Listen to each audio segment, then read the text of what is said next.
Number 2, Mr. Speaker. Thank you, Mr. Speaker. Water is a devolved matter in Wales, and therefore rivers and streams in Wales are the responsibility of the Welsh Government. The UK Government recognises that rivers are an essential part of our natural environment, and that is why we are working on the UK National Biodiversity Strategy and Action Plan. Very Sherman. Mr. Speaker, won't the Minister fess up to the fact that the real scandal in Wales is that this government keeps denigrating a good Welsh government that in terms of biodiversity and so much else is better than what's happening in the rest of the UK. On biodiversity, 3 times better than England. Isn't it about time we got a few Welsh ideas and Welsh leaders to help us clean up our act and our rivers?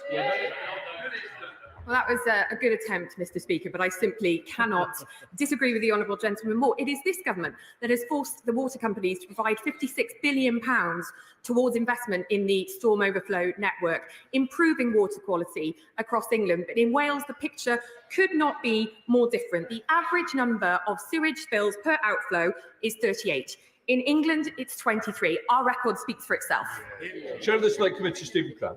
Thank you, Mr. Speaker. And firstly, thank you for clarifying the sub judice rules in relation to Park Prison. I think MPs across South Wales were disappointed that the urgent question was declined yesterday, but we understand why, and we will continue to seek answers and to scrutinise the Minister over the deeply distressing events that are happening right now and the way that prison is being run. On the subject of pollution, thousands of Pembrokeshire residents continue to have their lives blighted by air pollution and fears about water pollution from the Withyhedge landfill site. Given that the ministers in Wales responsible for overseeing the public health and the environmental regulatory response both voted last week to block an independent investigation into the financial dealings between the owner of that site and the First Minister, how on earth can my constituents have confidence that their concerns will be addressed impartially and the problems resolved? Thank you, Mr. Speaker. My right honourable friend lives this issue on a daily basis, and I commend him for highlighting the plight of his constituents who have to endure the impact of this devastating environmental pollution. Mr. Speaker, any way you look at it, this donation stinks. And I think it is shameful that the Welsh Government are evading scrutiny on this issue. It is simply his constituents can have no confidence that this matter will be investigated. There is no independent scrutiny here, and I think Labour members opposite should explain why they are scared of scrutiny on this. Liz Twist. Question 3, Mr. Speaker. With your permission, Mr. Speaker, I'll answer questions 3, 8 and 12 together. The UK Government fully recognises the challenges posed by cost of living pressures that have come about as a result of COVID and the invasion of Ukraine, which is why it is committed to the triple lock on pensions for this Parliament, increase the living wage benefiting 140,000 people in Wales, and put an average of £700 back into the pocket of a typical worker in Wales through national insurance cuts. Liz Twist. Well, Mr. Speaker, the Trussell Trust says that 1/5 of people in Wales have cut back on or skipped meals in the last 12 months. What conversations is the Minister having with supermarkets about holding down the cost of food for customers? Well, Mr. Speaker, I know that many supermarkets are indeed supporting food banks within their local areas, and the UK Government have certainly wanted to support those with the least by making sure that pensions, that benefits at the minimum wage all go up in line with inflation, and to make extra payments on top to pensioners, to those on benefits and to households where there is disability. But if the honourable lady is truly concerned about cost of living pressures in Wales, perhaps she ought to be asking her colleagues in the Welsh Labour Government why on this very day Welsh Labour ministers are supporting a plan to create dozens of extra Senedd members at a cost of £120 million, all money which could be far better spent on supporting those with the least. David. Is the Secretary of State aware of a study by a Citizens Advice Council which indicates that over 500,000 people in Wales are struggling to make ends meet? If he's aware about it, what's he doing about it? Well, Mr. Speaker, I've already outlined the extra payments that are being made to pensioners and benefits to those on disability. The fact that pensions, benefits and the minimum wage have all gone up in line with inflation. And on top of that, the UK Government have been delivering 5 towns funds, 4 growth deals, 3 rounds of levelling up funding, 2 investment zones, 2 free ports, an electric arc furnace in South Wales, an electrified rail line in North Wales. And what are we getting from the Welsh Labour government, Mr. Speaker? We're getting £120 million being spent on extra Senedd members. While we level up the economy, they want to level up the number of politicians in Cardiff Bay. Patrick Ready. Mr. Speaker, he mentioned Ukraine and COVID as contributing factors to the cost of living crisis. He forgot to mention Brexit.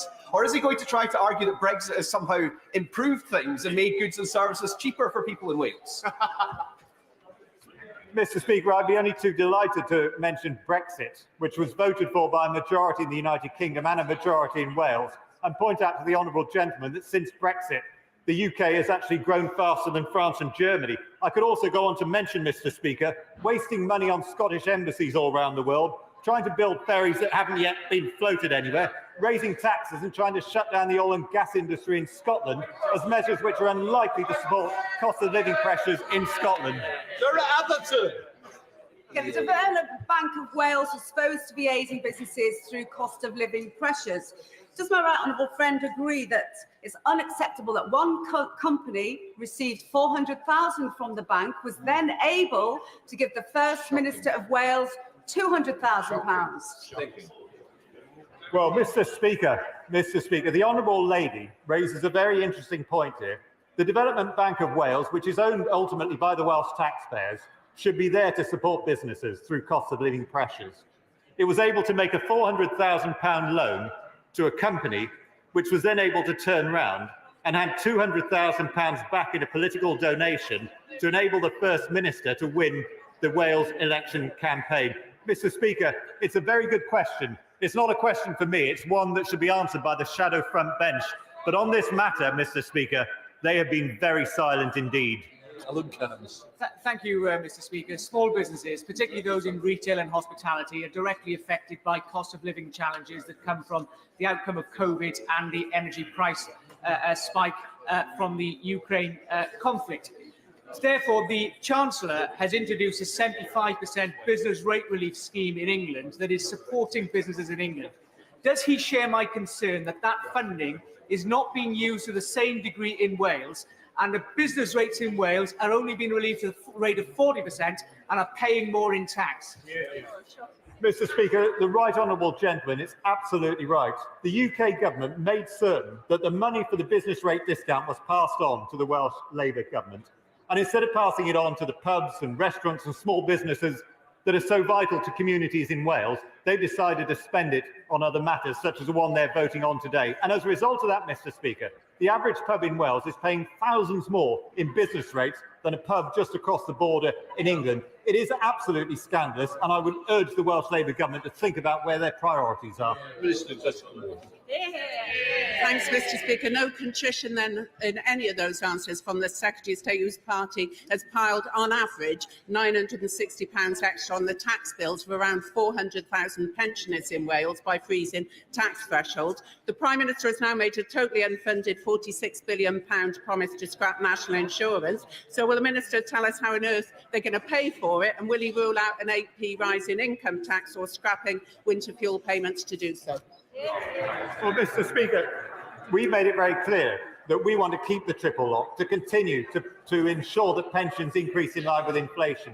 And we're going to afford to do that, Mr. Speaker, by making sure we get growth in the economy, which is why we wanted to end the double taxation system of making those in work pay extra money through national insurance tax. We've also made very clear, Mr. Speaker, that we will only make tax cuts when we afford them, because on this side of the House, Mr. Speaker, we don't believe in making unfunded promises in order to try and buy votes.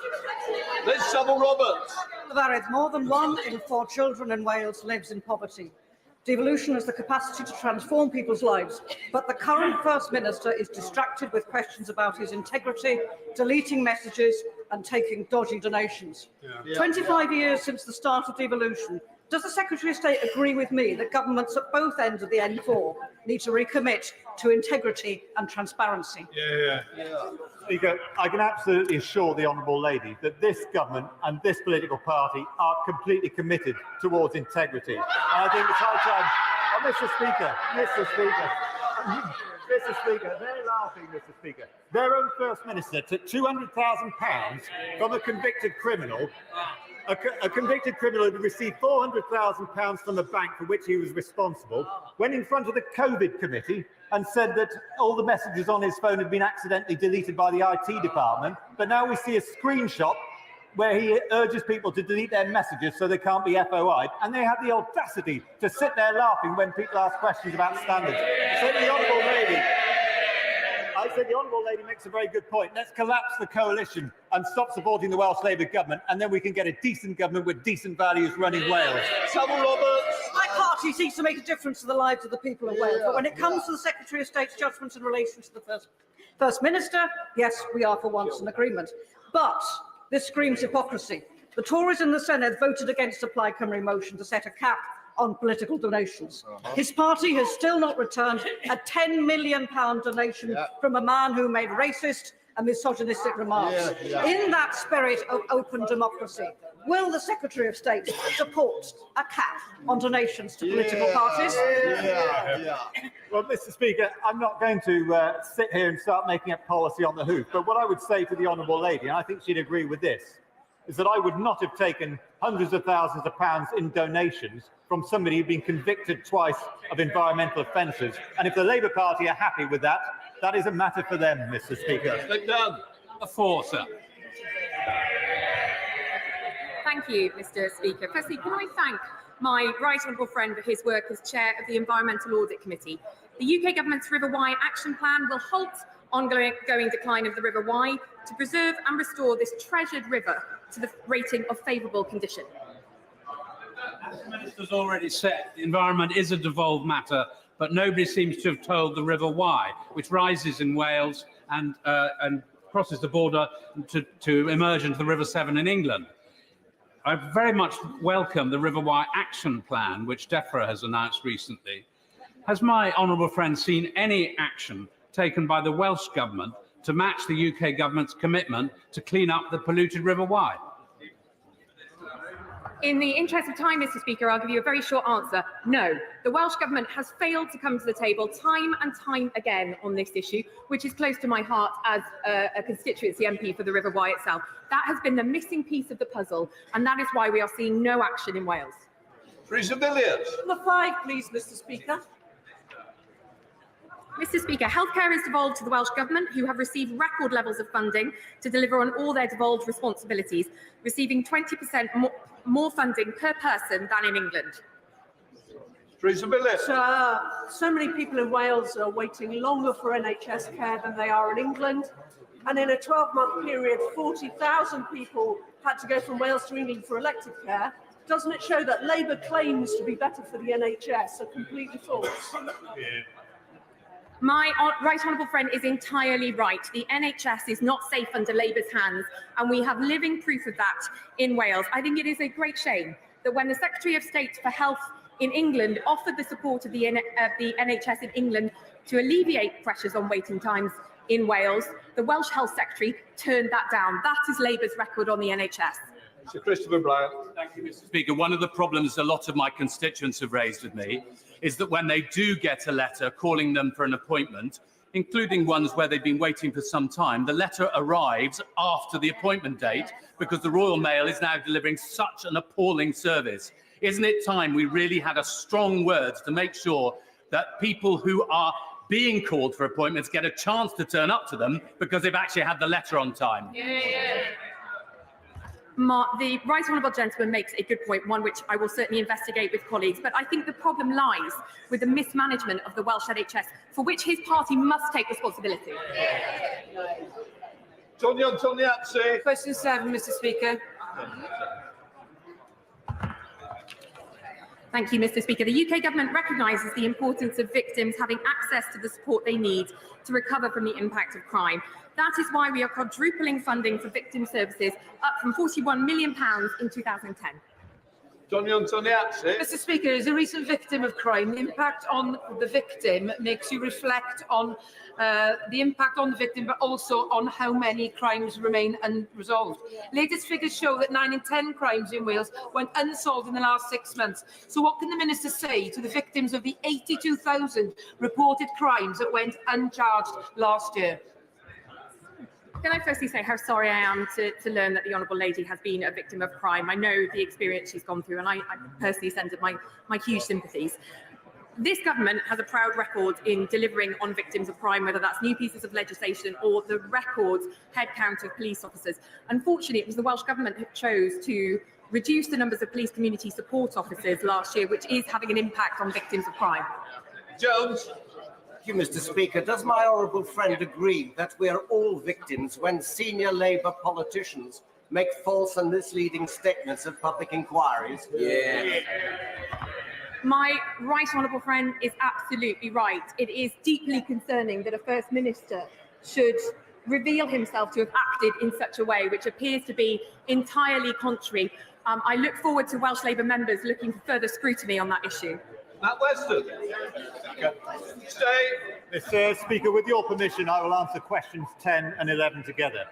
I have regular discussions with Cabinet colleagues on a range of subjects, including steelmaking in Wales.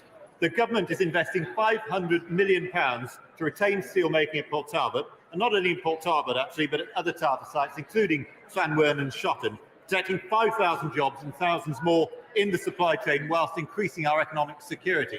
And at the same time, the government have put aside £80 million for the Transition Board to spend supporting anyone who loses their job in Port Talbot and the wider community. Matt Weston.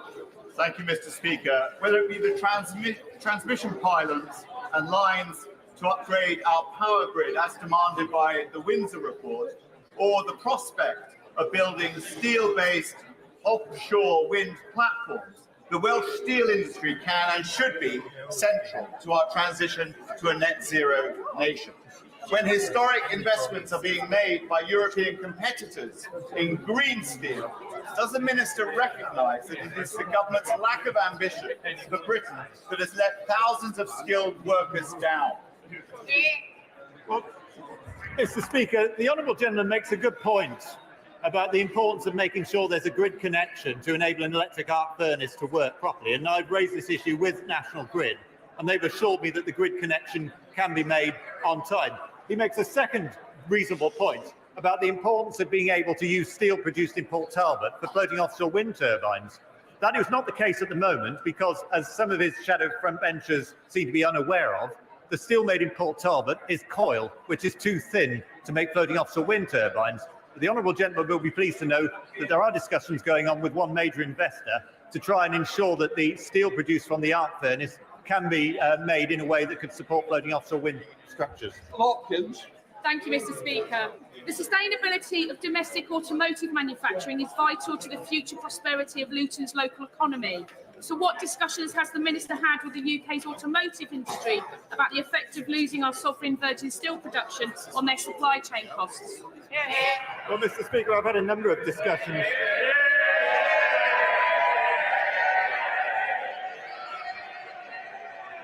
Mr. Speaker, I have regular discussions with the automotive industry. I've also had regular discussions with the steel industry across the United Kingdom.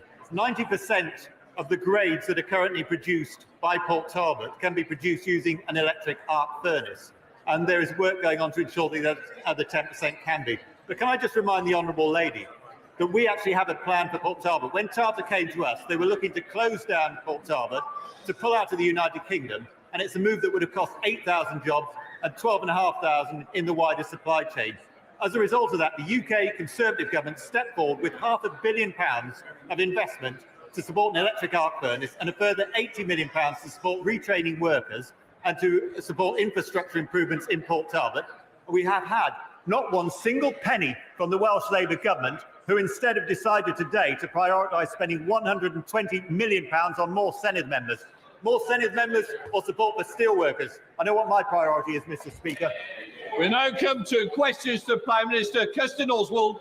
Question 1, please. Mr. Speaker, I know the whole House will join me in congratulating John Swinney on becoming SNP leader and Scottish First Minister. I look forward to working constructively with him to deliver for the people of Scotland. Mr. Speaker, this morning I had meetings with ministerial colleagues and others. In addition to my duties in this House, I shall have further such meetings later today. Kirsten Oswald. Thank you, Mr. Speaker. At last week's Prime Minister's questions, I highlighted the shocking rise in the number of teenagers trying vaping, and I asked the Prime Minister if he would take decisive action to stop vape advertising on football strips. He declined to do that.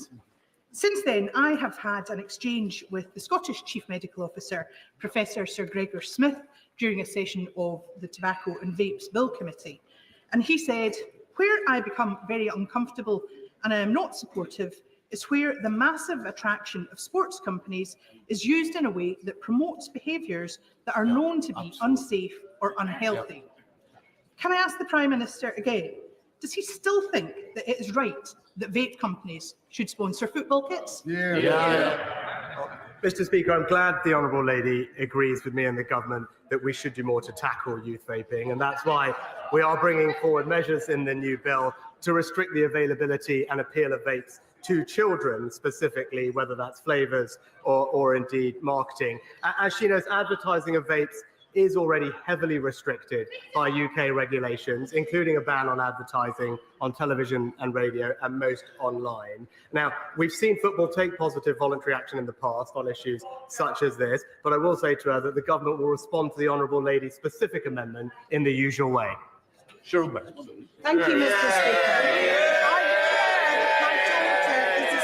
Officer in the armed forces. In recent weeks, Mr. Speaker, my right honourable friend has announced plans to control welfare and get people back to work, to increase defence spending to 2.5% of GDP, and pass legislation to get flights off to Rwanda. Does he agree with me that these are all issues that real people like my constituents in South East Cornwall care about, and that the leader of the opposition should do the right thing and back them? Well, Mr. Speaker, my honourable friend is a fantastic champion for her local area. Can I also thank her daughter for her service in the armed forces? And she's right, I'm not surprised that the Labour Party don't back our plans to stop the boats. I'm not surprised they don't back our plans to get people into work and reform welfare. But I do think that they should do the right thing when it comes to the security of our nation, and that's back our plans to increase defence spending and give our brave armed forces personnel the resources they need to keep us safe. We now come to Leader of the Opposition, Keir Starmer. Mr. Speaker, can I warmly welcome the new member for Blackpool South? After the representation that fine town has had recently, it's good to know they've got a proper champion back at last. Can I also warmly welcome the new Labour MP for Dover to these benches? Mr. Speaker, if 1 week a Tory MP who's also a doctor says the Prime Minister can't be trusted with the NHS and joins Labour, and the next week the Tory MP for Dover, on the front line of the small boats crisis, says the Prime Minister cannot be trusted with our borders and joins Labour, what is the point of this failed government staggering on? Well, Mr. Speaker, can I actually join him in welcoming his newest MP for Blackpool? I must say he looks a lot happier than the member who was sitting there last week. But let me also join with him, and let me join with him in congratulating all new and paying tribute to all former councillors, PCCs, and mayors across the country. I hope his new ones do him as proud as I am of all of mine, Mr. Speaker. Great leaders like Andy Street, who leave behind a strong legacy of more homes, more jobs, and more investment, in sharp contrast to the legacy left by the last Labour government, which was a letter joking that there was no money left. Well, Mr. Speaker, in addition to losing 2 Tory MPs in 2 weeks, the Prime Minister's been on the receiving end of some of the biggest by-election swings in history. He's also lost 1,500 Tory councillors, half of his party's mayors, and a leadership election to a lettuce. How many more times do the public and his own MPs need to reject him before he takes the hint? Well, Mr. Speaker, this time last year, I reminded him of some advice, actually, from his own mentor, Tony Blair, who had said at the time that he can be as cocky as he likes about local elections, but come a general election, it's policy that counts, Mr. Speaker. Now, One year on from that advice, what has he managed? £28 billion of tax rises, 70 new business regulations, 30 U-turns, and a deputy leader under a police investigation. Well, I'm surprised he brought up a police investigation. I think his record is played one, no, actually two, the seatbelt as well. Played two, lost two in relation to police investigation. But it's the same. The public keep telling him, the voters tell him it's not good enough. Instead of listening, he keeps telling them everything's fine, if only they'd realise his greatness. He just doesn't get it. But at least after Thursday night, Mr. Speaker, he can go to the many places that he calls home and enjoy the fruits of his success. In Southampton or Downing Street, he's got great Labour councils. At his mansion in Richmond, he can enjoy a brand new Labour mayor of North Yorkshire. And at his pad in Kensington, he can celebrate a historic third term for the mayor of London. Now that he too can enjoy the benefits of this changed Labour Party, is he really still in such a hurry to get back to California? Well, Mr. Speaker, I must say I was of course surprised to see the honourable gentleman in North Yorkshire, but probably not as surprised as he was when he realised he couldn't take the tube there, Mr. Speaker. But I can tell him that the people of North Yorkshire believe in hard work, secure borders, lower taxes, and straight-talking common sense, Mr. Speaker. They're not going to get any of that from a virtue-signalling lawyer from North London. Well, it was great to be in North Allerton, where they just voted to reject the Prime Minister's proposition. Mr. Speaker, he's finally found something in common with the British public. No matter where he calls home, all his neighbours are backing this changed Labour Party. And they keep rejecting him because they have sussed him out. They know there's nothing behind the boasts, the gimmicks, the smug smile. He's a dodgy salesman, desperate to sell them a dud. Now, Mr. Speaker, 16 days ago, when he held a press conference claiming victory on Rwanda, he said the next few weeks will be about action. People want deeds, not words. So let's test that. How many small boat crossings have there been since he said that 16 days ago? Mr. Speaker, actually, just before we go on to that, he talked about a changed. He talked about a changed Labour Party. That's important because he talked about a changed Labour Party. He talks about it a lot. But just this morning, and he also talked about his new mayor in London. So just this morning, we've learned that the Labour mayor in London believes, and I quote, that there is an equivalence between the brutal terrorist attack of Hamas and Israel defending itself. And let me be crystal clear. There is absolutely no equivalence between a terrorist coup and a democratic state. So can I ask him now, will he take this opportunity to demonstrate that Labour Party has changed? And will he condemn those comments from the Labour mayor? Well, I know that was the last run out before the general election, but he's getting ahead of himself in asking me questions. But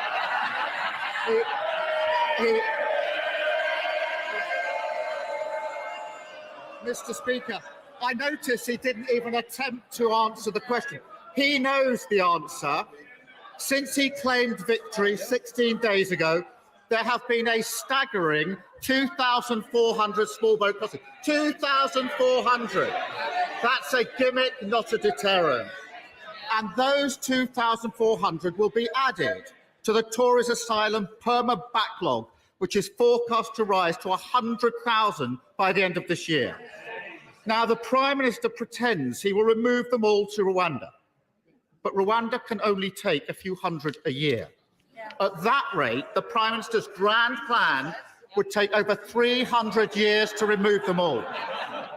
Mr. Speaker, that's tens of thousands of people with their claims going unprocessed, who are going to be here for their entire lifetime living in hotels at the taxpayers' expense. It is absurd to call that anything other than an amnesty handed to them by the Tory party, isn't it? Well, Mr. Speaker, he had the opportunity to condemn the comments of his mayor, a mayor who said that there is an equivalence between Hamas and Israel. He did not do that, and everyone will see what that is. That is the Change Labour Party, Mr. Speaker, right there. But since I became Prime Minister, small boat crossings are down by a third. That's because we've doubled NCA funding, increased enforcement rates, closed bank accounts, deported 24,000 people, processed more claims, and, Mr. Speaker, when it comes to border control, there is a crucial difference between us. We want secure borders. He's happy with open borders. Mr. Speaker, the whole country knows that removing less than 1% of asylum seekers isn't stopping the boats, it's granting an amnesty, a Tory amnesty. But if he thinks the voters are wrong, if he thinks his own MPs joining the Labour Party are wrong, if he thinks anyone believes any of the nonsense that he spouts, why doesn't he put it to the test and call a general election? Mr. Speaker, he talks about removing people. This is a person who campaigned to stop the deportation of foreign national offenders, Mr. Speaker. It shows how out of touch his values are with the British people. But, Mr. Speaker, it's yet another week where we hear nothing about his plan to do anything on the issues that matter to the country. Meanwhile, we're getting on, reforming welfare and getting people into work. He opposes it. We're controlling migration, legal and illegal. He opposes it. And as we heard, Mr. Speaker, we are boosting defence spending to strengthen our country. He opposes it. And that's the difference. He snipes from the sidelines. The Conservatives are building a brighter future.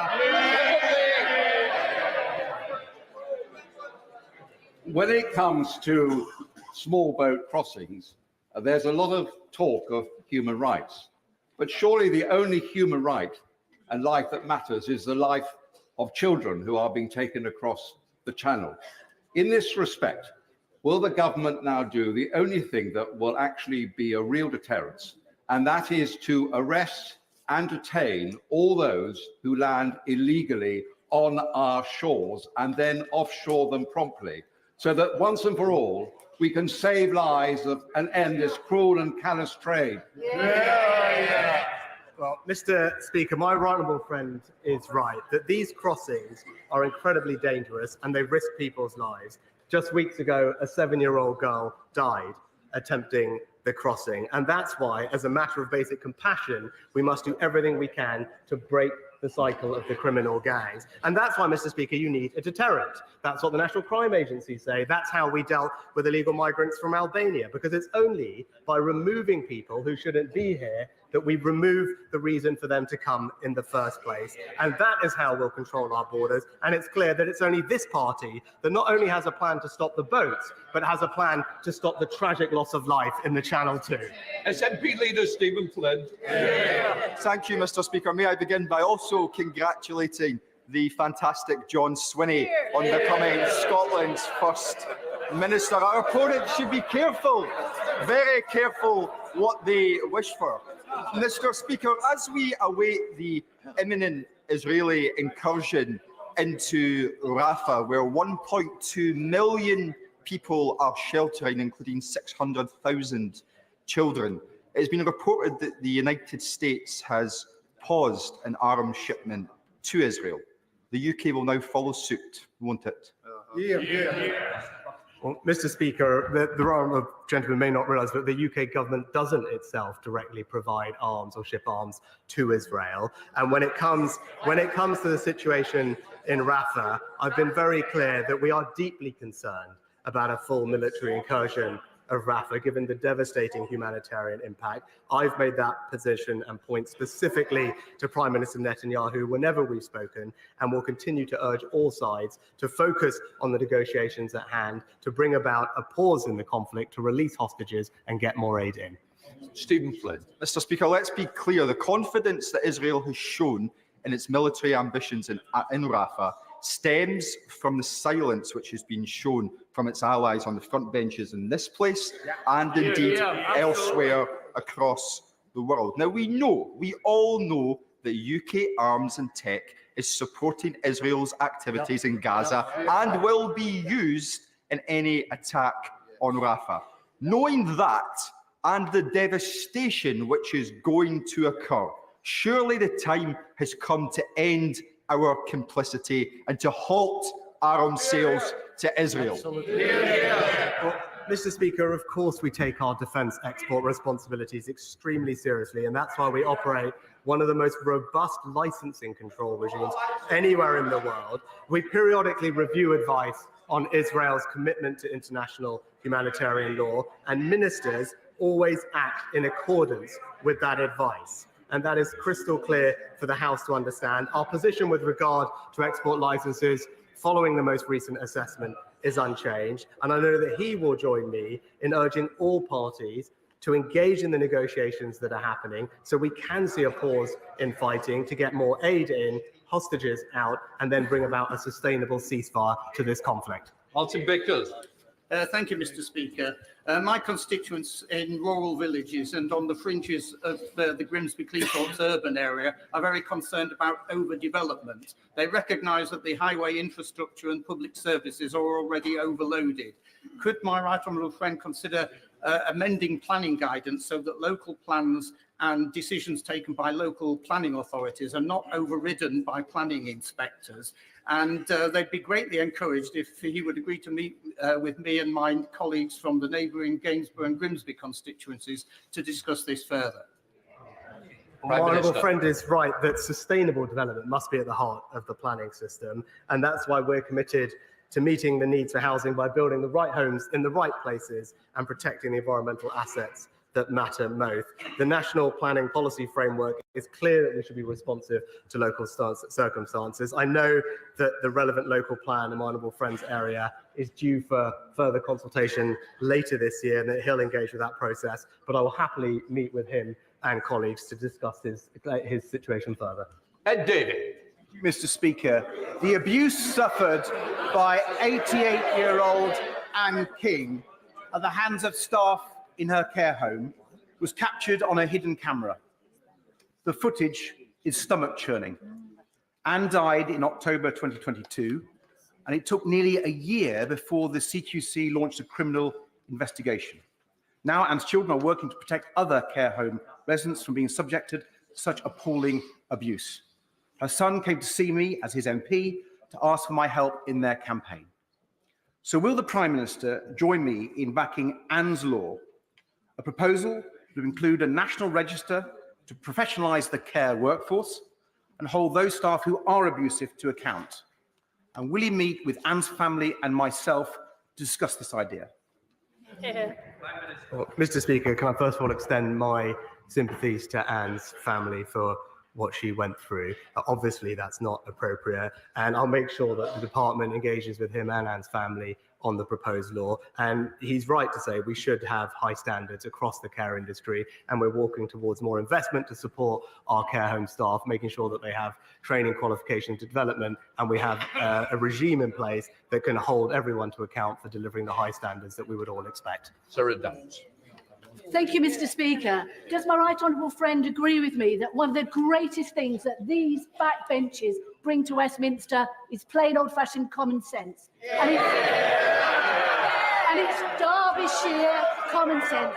Derbyshire common sense that means that the good people of Ashbourne and surrounding villages reject the Sadiq Khan ULEZ rules and even the 20 miles an hour Welsh. Will he join with me and perhaps ask his neighbour if he will pay for the Ashbourne bypass?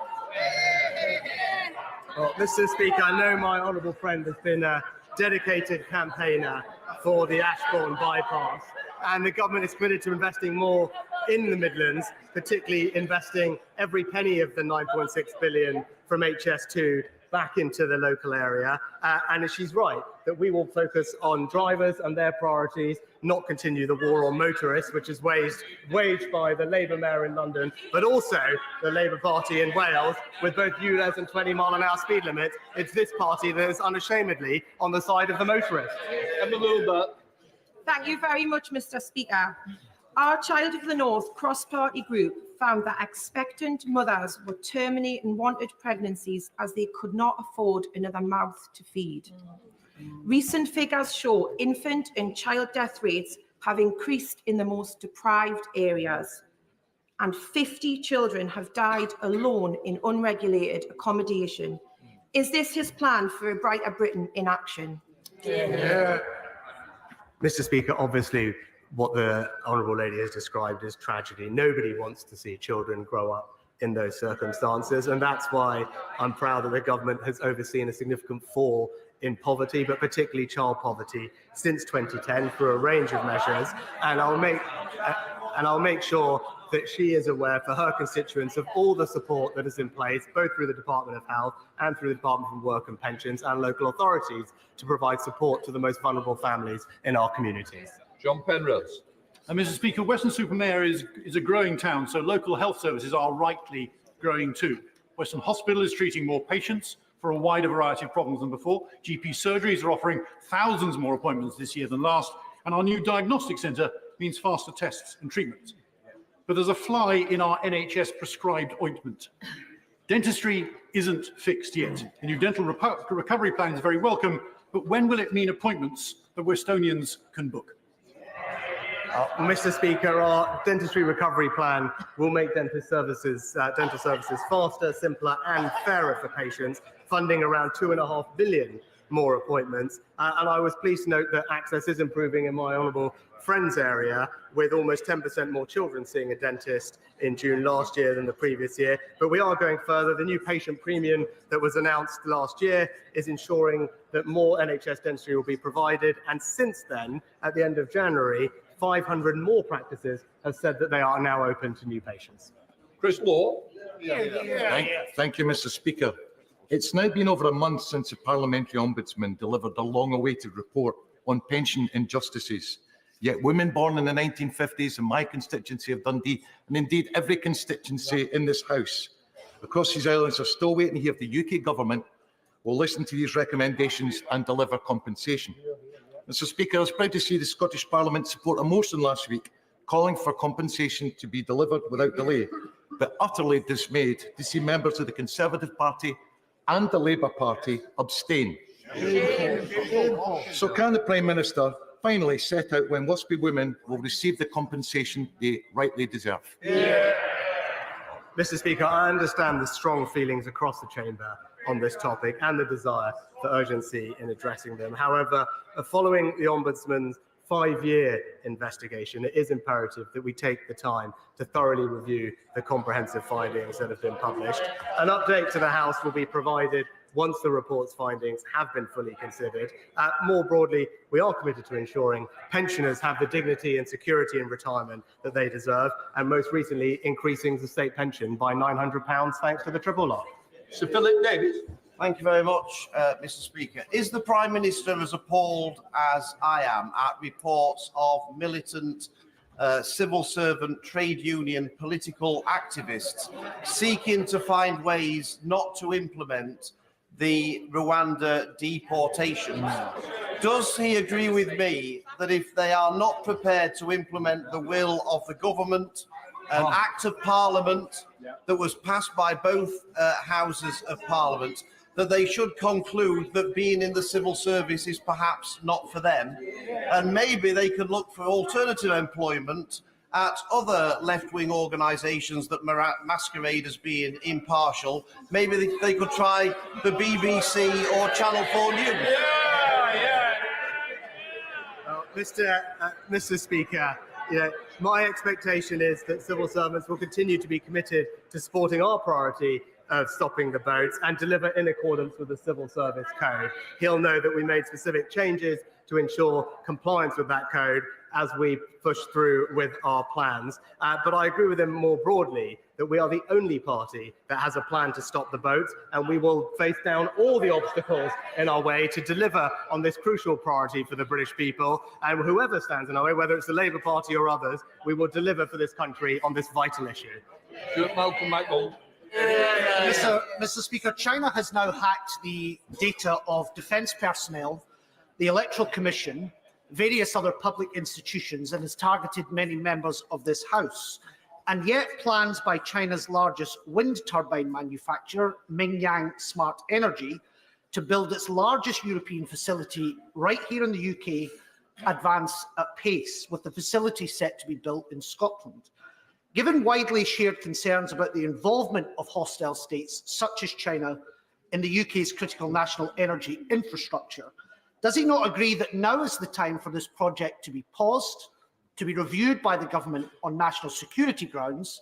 And if not, what message does he think that sends? Well, as I've said repeatedly, China is a country with different values to ours and is acting in a way that is increasingly authoritarian at home and assertive abroad. It's right that we take firm steps to protect ourselves against that, particularly in the area of economic security, which is why this government passed the National Security and Investment Act, precisely so that we can screen transactions without commenting on individual ones, of course, to protect this country. And we have used those powers, not least to block Chinese investment in a sensitive semiconductor company, but also to ensure that the Chinese state nuclear company had no part in the future of our nuclear power. So he can rest assured that we're alive to the challenges and have passed laws that give us the powers to protect against them.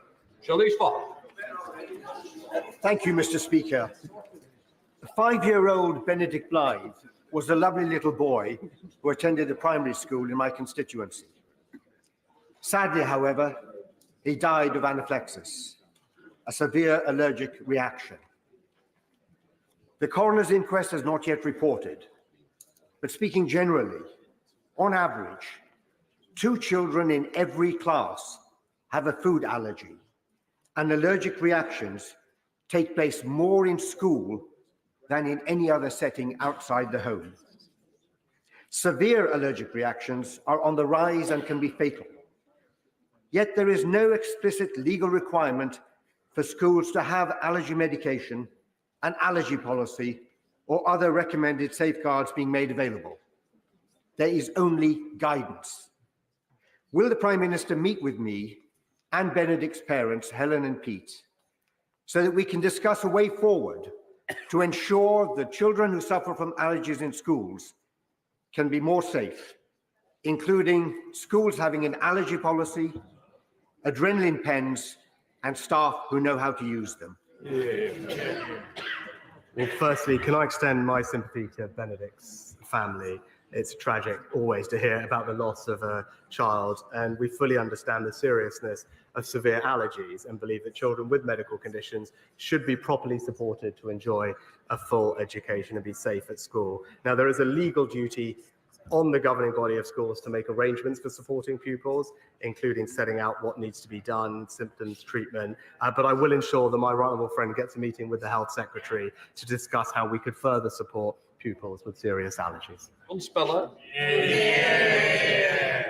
Yesterday, His Chancellor confirmed that it's government policy to abolish national insurance, a £46 billion annual cost, and no indication of where the money's coming from. So can the Prime Minister rule out further freezes on tax allowances or an 8p increase in income tax to pay for it? Well, Mr. Speaker, it's total nonsense, and of course I rule that out. And let me just clear up. Mr. Speaker, there is no unfunded policy. What we have said is that we have a long-term ambition to keep cutting national insurance to end the unfairness of the double taxation on work. We'll make progress towards that goal in the next Parliament, just as we already have in this, by cutting national insurance by a third in 6 months, delivering a £900 tax cut, at the same time is increasing investment in the NHS and increasing the state pension. But it's increasingly clear what this reveals is that the Labour Party opposes tax cuts for working people. Angela Richardson. Thank you. Empowering local pharmacies is a key part of this government's plan to cut waiting lists. In Guildford, we recently lost 2 neighbouring pharmacies. But good news, Mr. Speaker. I'm pleased to report that by working diligently with local pharmacists, concerned residents, the Minister and the ICB, I have helped to secure a new pharmacy in Burford. Will my right honourable friend join me in welcoming this new pharmacy, and does he agree that it is vital residents should have access to a good, efficient and above all local pharmacy? Well, Mr. Speaker, I care deeply about the future of our community pharmacies. I'm very pleased to hear about my honourable friend's success in securing a new pharmacy for her constituents, joining the 10,500 others across the country. And she's now right about the important role that our local pharmacies can play. That's why we're backing them with £645 million of additional funding through Pharmacy First, so that you can now go straight to your pharmacist, receive treatment for 7 of the most common ailments, saving you time and ensuring that patients get the care they need quicker and closer to home. Mr. Speaker, last Friday, The Guardian reported major structural deficiencies at Stepping Hill Hospital in Stockport. Stepping Hill's major outpatients building, the radiology department, and the critical care unit have all been condemned. In March, I met with senior officials at Stockport NHS Trust. They were very clear that a sustained lack of capital investment is the root cause of problems at my local hospital. Mr. Speaker, does the Prime Minister believe that our hospitals, quite literally crumbling, is the price worth paying for the 14 years of successive Conservative failure? Well, Mr. Speaker, we fully recognise the need to invest in health infrastructure across the country, including at Stepping Hill Hospital, and that's why we are currently spending around £4 billion a year for Trust to spend on necessary maintenance and repairs, on top of the £20 billion new hospital programme and the additional funding that was put aside to deal with RAC maintenance. But he talks about a legacy of the NHS.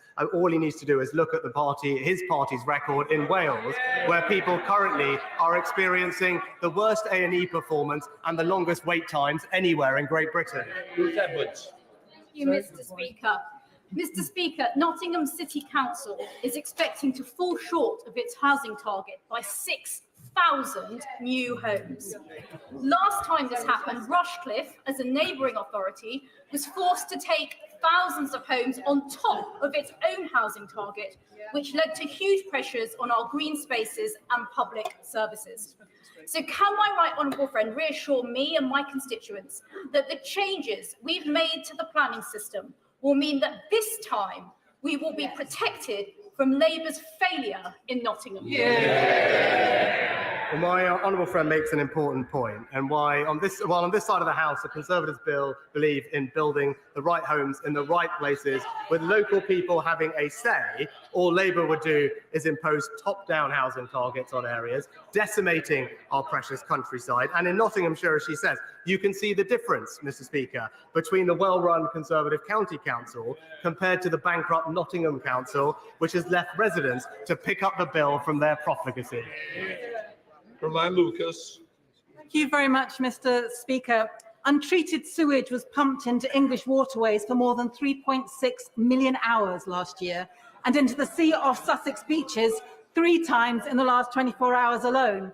Yet since privatisation, the water companies have been allowed to rack up debts of over £64 billion and their shareholders to pocket £78 billion in dividends.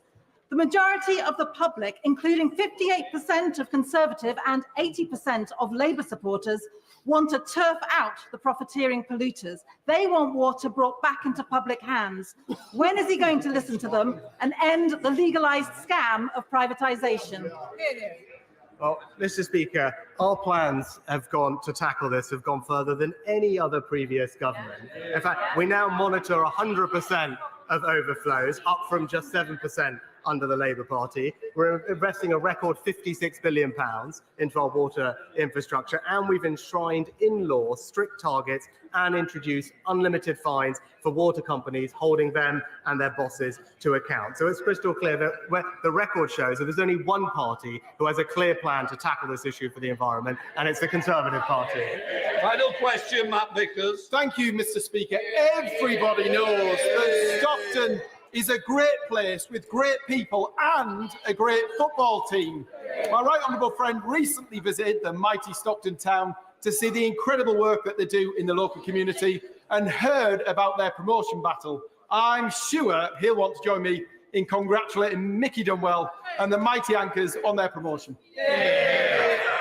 Well, Mr. Speaker, it was fantastic to visit Stockton Town FC with my honourable friend, who is a brilliant champion for his local community, which I see firsthand on a weekly basis. And let me join him in congratulating everyone at the club on their well-deserved promotion. And I hope some of their good luck rubs off on Southampton in the coming weeks. That completes Prime Minister's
We now come to the urgent question. I call Shabana Mahmood. Thank you, Mr. Speaker, to ask the Secretary of State for Justice if he will make a statement on the expansion of the end of custody supervised licence scheme. Minister. Thank you very much, Mr. Speaker. I'm grateful to the honourable lady for her question. Protecting the public is our #1 priority, and so it is right we take the tough and decisive action so we can keep putting the most serious offenders behind bars and for longer, as the public would rightly expect. We are carrying out the biggest prison expansion programme since the Victorian era and ramping up removals of foreign national offenders. We have a duty to make sure that the prison system continues to operate in a safe and effective way where offenders are held in safe and decent conditions. This means making sure that no prison exceeds a safe maximum operating limit. ECSL allows lower-level offenders to be released before their automatic release date. In March, the Lord Chancellor stated that we will work with the police, prisons and probation leaders to make adjustments as required. This extension is in line with what he said. ECSL operates only when it is absolutely necessary and is kept under constant review. I know that many members of this House will be concerned about the early release of offenders into the community, but let me be clear that only offenders who would soon be released anyway would be considered for ECSL. We have put in place safeguards, including that the prison service retains the discretion to prevent the ECSL release of any offender where releasing them earlier presents a heightened risk than if they were released at their automatic release date. There are strict eligibility criteria, and anyone convicted of a sexual offence, terrorist offence, or a serious violent offence is ruled out. Public safety will always be our #1 priority, and all those released will still be subject to probation supervision and stringent licence conditions. Shabana Mahmood. Mr. Speaker, here we go again. Never in this country has a government ever been forced to release prisoners over 2 months early. This is the price that the public is paying for a justice system in crisis and a government in freefall. In just 6 months, the early release scheme, Mr. Speaker, has now undergone 3 major extensions. It was quietly started in October when the government began releasing prisoners up to 18 days early. In March, it was slipped out that it was expanded from 18 days to 60. And now it has emerged through a media leak that it has been extended once again, this time to 70 days. And worst of all, the government is doing all of this in secret. They haven't responded to any FOI requests, parliamentary questions, or even the Justice Select Committee with any useful details about this scheme. The government is releasing prisoners, but not the facts. The strategy is clear for all to see. Say nothing, try and get away with it, and get to the other side of the general election. It's shameless and frankly a disgrace. The public and this House rightly expect the Minister to be transparent and honest. So let's see if he'll answer these basic and simple questions. Why the increase of early release to 70 days? How many offenders have been released in the 6 months since the scheme became operational? How will they ensure that probation has the time and the resources to adequately assess risk and protect the public? And will he give a guarantee to the House today that this secretive scheme will not be extended again? Thank you very much, Mr. Speaker. I'm grateful to the Shadow Secretary of State for her question. I would gently say to her a number of things. First of all, I think her suggesting sneaking it out in October and March, which included statements to this House, was entirely transparent. In terms of the Honourable Lady's party's record, I think operating an early release scheme for 3 years between 2007 and 2010 would leave her on rather shaky ground. She talked about a media leak. This was an operational decision with operational guidance sent out to HMPPS, to prison governors, as well as other stakeholders, including, if I recall, the probation union, for a minor change which was already reflected in the points made by my right honourable friend in March to this House. She talked about data. Right has been consistently clear. We will publish the data on an annualised basis in exactly the same way as we do, for example, on deaths in custody and supplementary breakdowns of the prison population. We've been clear, we will always ensure that the prison system has the spaces to ensure that the courts can send people to prison. We are making an appropriate operational decision to ensure that continues to be the case. And she also asked about probation, and rightly so. And I suspect in our exchange, the one thing where we may find ourselves in agreement is paying tribute to those who work in our probation service. As she will know, since 2021, we have increased the budget for the probation service by £155 million, with 4,000 additional probation officers in training. We have worked with the leadership of our probation service on this scheme. And as I say, in terms of notifying people about the changes to the guidance, the operational guidance, the probation union was one of those we did notify. Like committee to Robert Neal. Thank you very much. This is in reality, Mr. Speaker.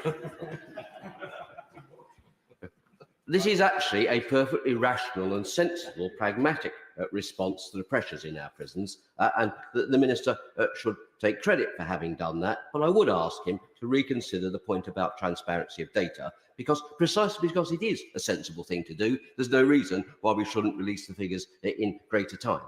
But isn't there an underlying problem here that both parties in this House, all parties, have to face up to, that the pressures in our prisons, which the Justice Committee has referred to repeatedly, stem from decades of underfunding by governments of all parties, that prison at 46,000+ pounds a year for each place is a very expensive way of dealing with people and not always the best means for lower level offenders? Can we have a more intelligent debate about sentencing and the purpose of prison? And perhaps we could start with that by the Minister committing to bringing back the sentencing bill, which will enable us to have a more nuanced approach to this. I'm grateful to my honourable and learned friend for his questions.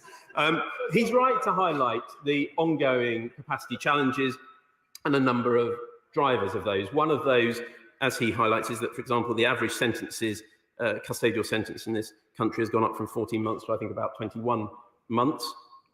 The remand population has gone up from about 9,000 to about 16,500, partly as a result of the COVID backlogs in the court system, partly as a result of the bar strike and the impact that that had on that. So he's right to highlight the drivers of this.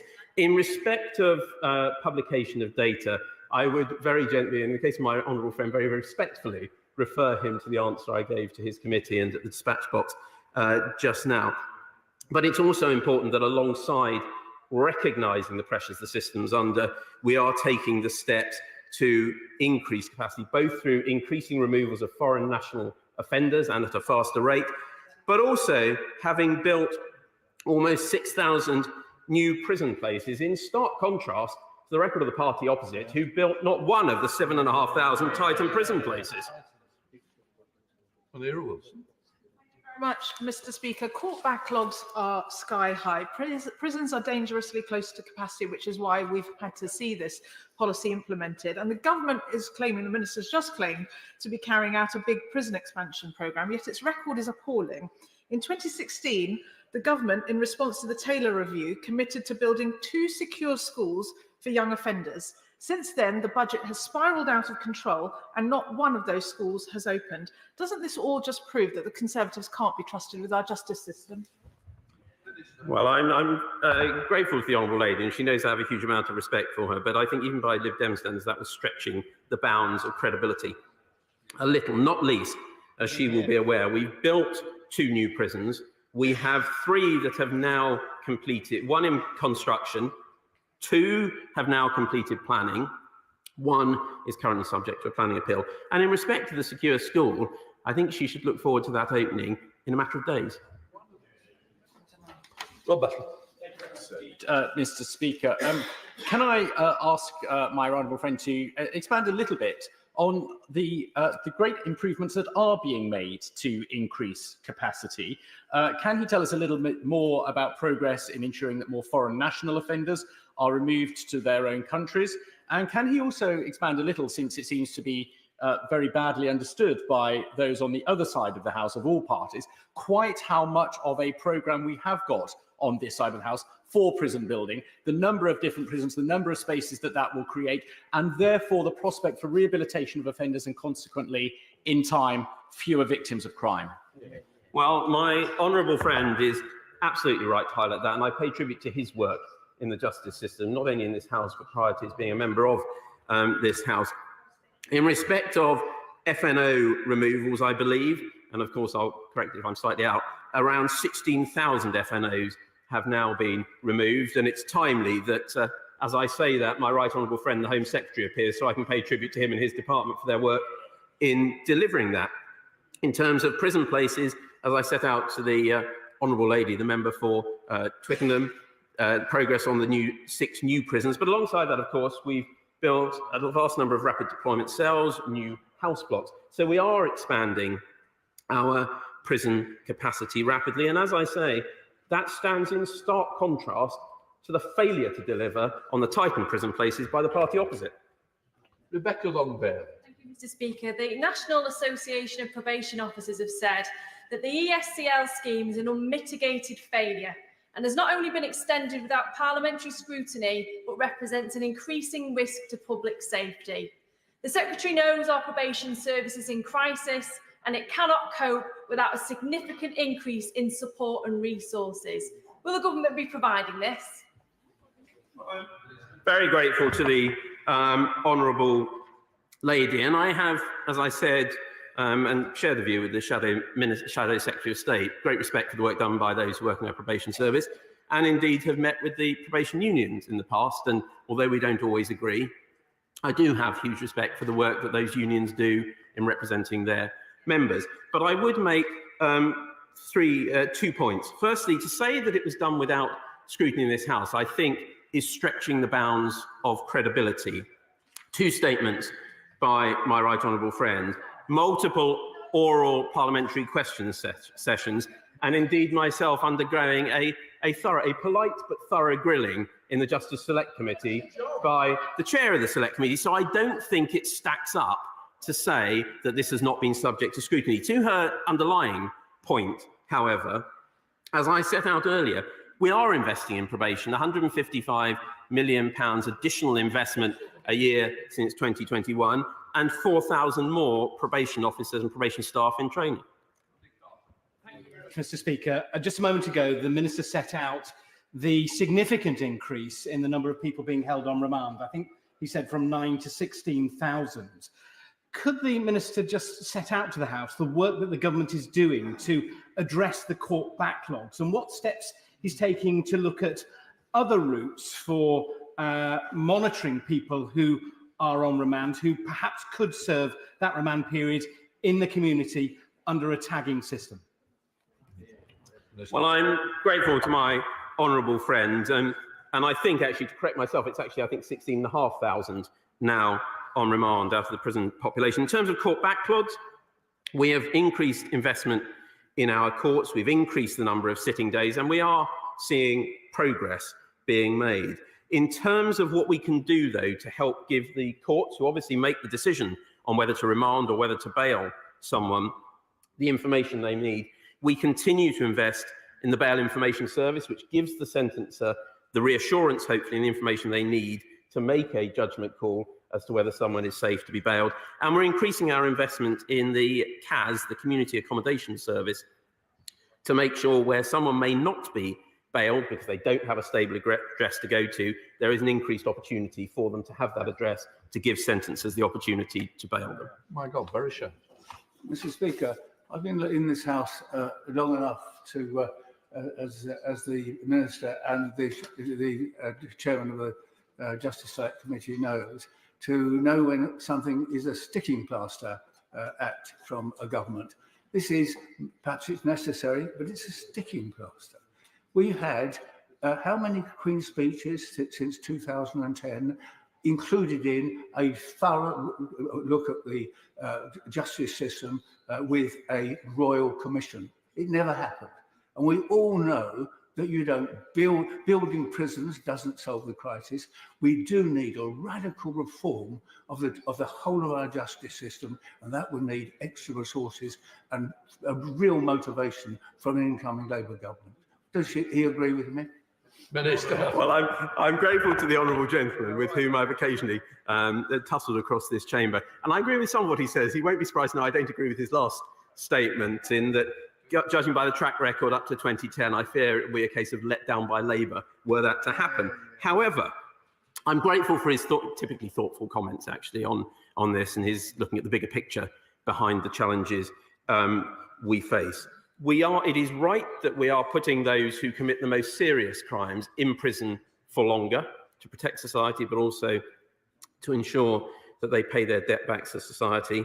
But it's also important we look at how we rehabilitate people when they are in prison, because we all want those who serve their time to come out and live their life within bounds in the community and be constructive and positive contributors to society. That's why we're focusing on getting people into employment. We're getting them the education they need in prison. I'm very grateful to my right honourable friend, the member for Hampshire East, for his work and his focus on that when he was both Secretary of State for Education, but also then as my predecessor. And of course, there are measures before this House currently, or before Parliament currently, I should say, for example, in the sentencing bill, which offer this House an opportunity to think about other ways of doing things. Savile Roberts. This announcement comes after 9 prisoners have recently lost their lives in HMP Park in Bridgend, and the Ministry of Justice says they won't step in.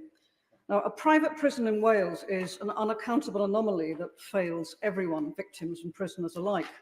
And while we anticipate the long-awaited devolution of justice, can you tell me why, after 25 years, there is still no clarity over which ombudsman is responsible for health in Park?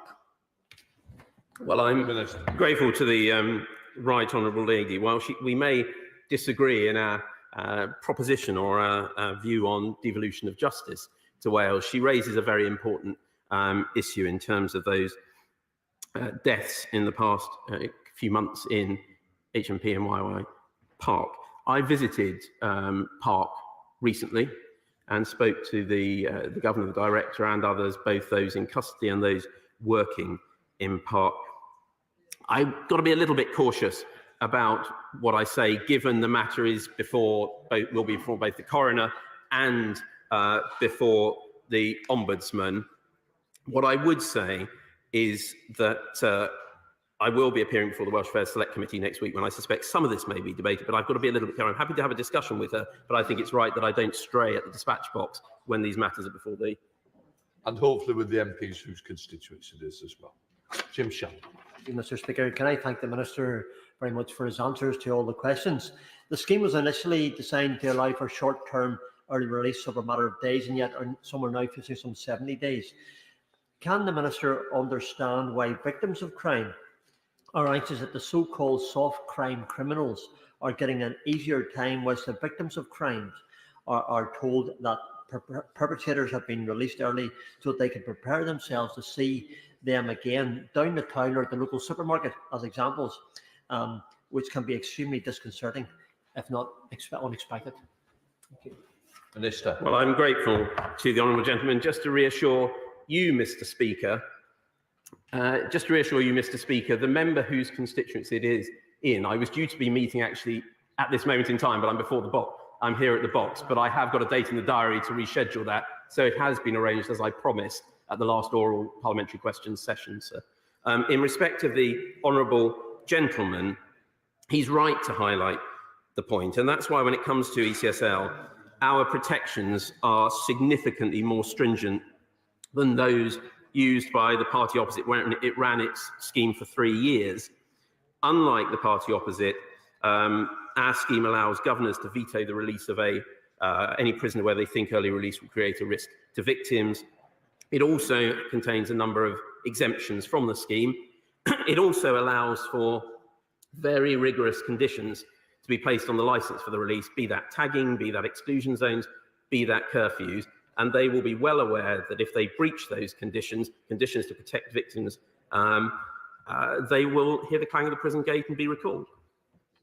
That completes the urgent question. Allow the front bench to change over.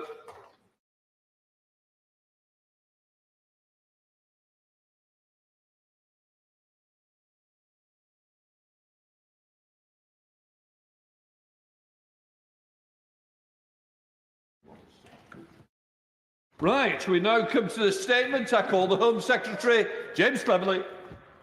Thank you, Mr. Speaker. With permission, I would like to make a statement to the House regarding measures that His Majesty Government will take in response to the reckless and dangerous activities of the Russian government across Europe and now suspected here in the UK. As reported on Friday, the 26th of April, 5 individuals have been charged in connection with an investigation into alleged offences under the National Security Act as part of a counter-terrorism policing investigation. The offences relate to what was widely reported by the media as a suspected arson attack on a Ukraine-linked business in the UK. The Crown Prosecution Service has confirmed that the charges relate to alleged hostile activity in the UK in order to benefit a foreign state, namely Russia. I pay tribute to our law enforcement agencies for their quick and professional work to ensure that these charges were brought. The first charges to be brought under the new National Security Act.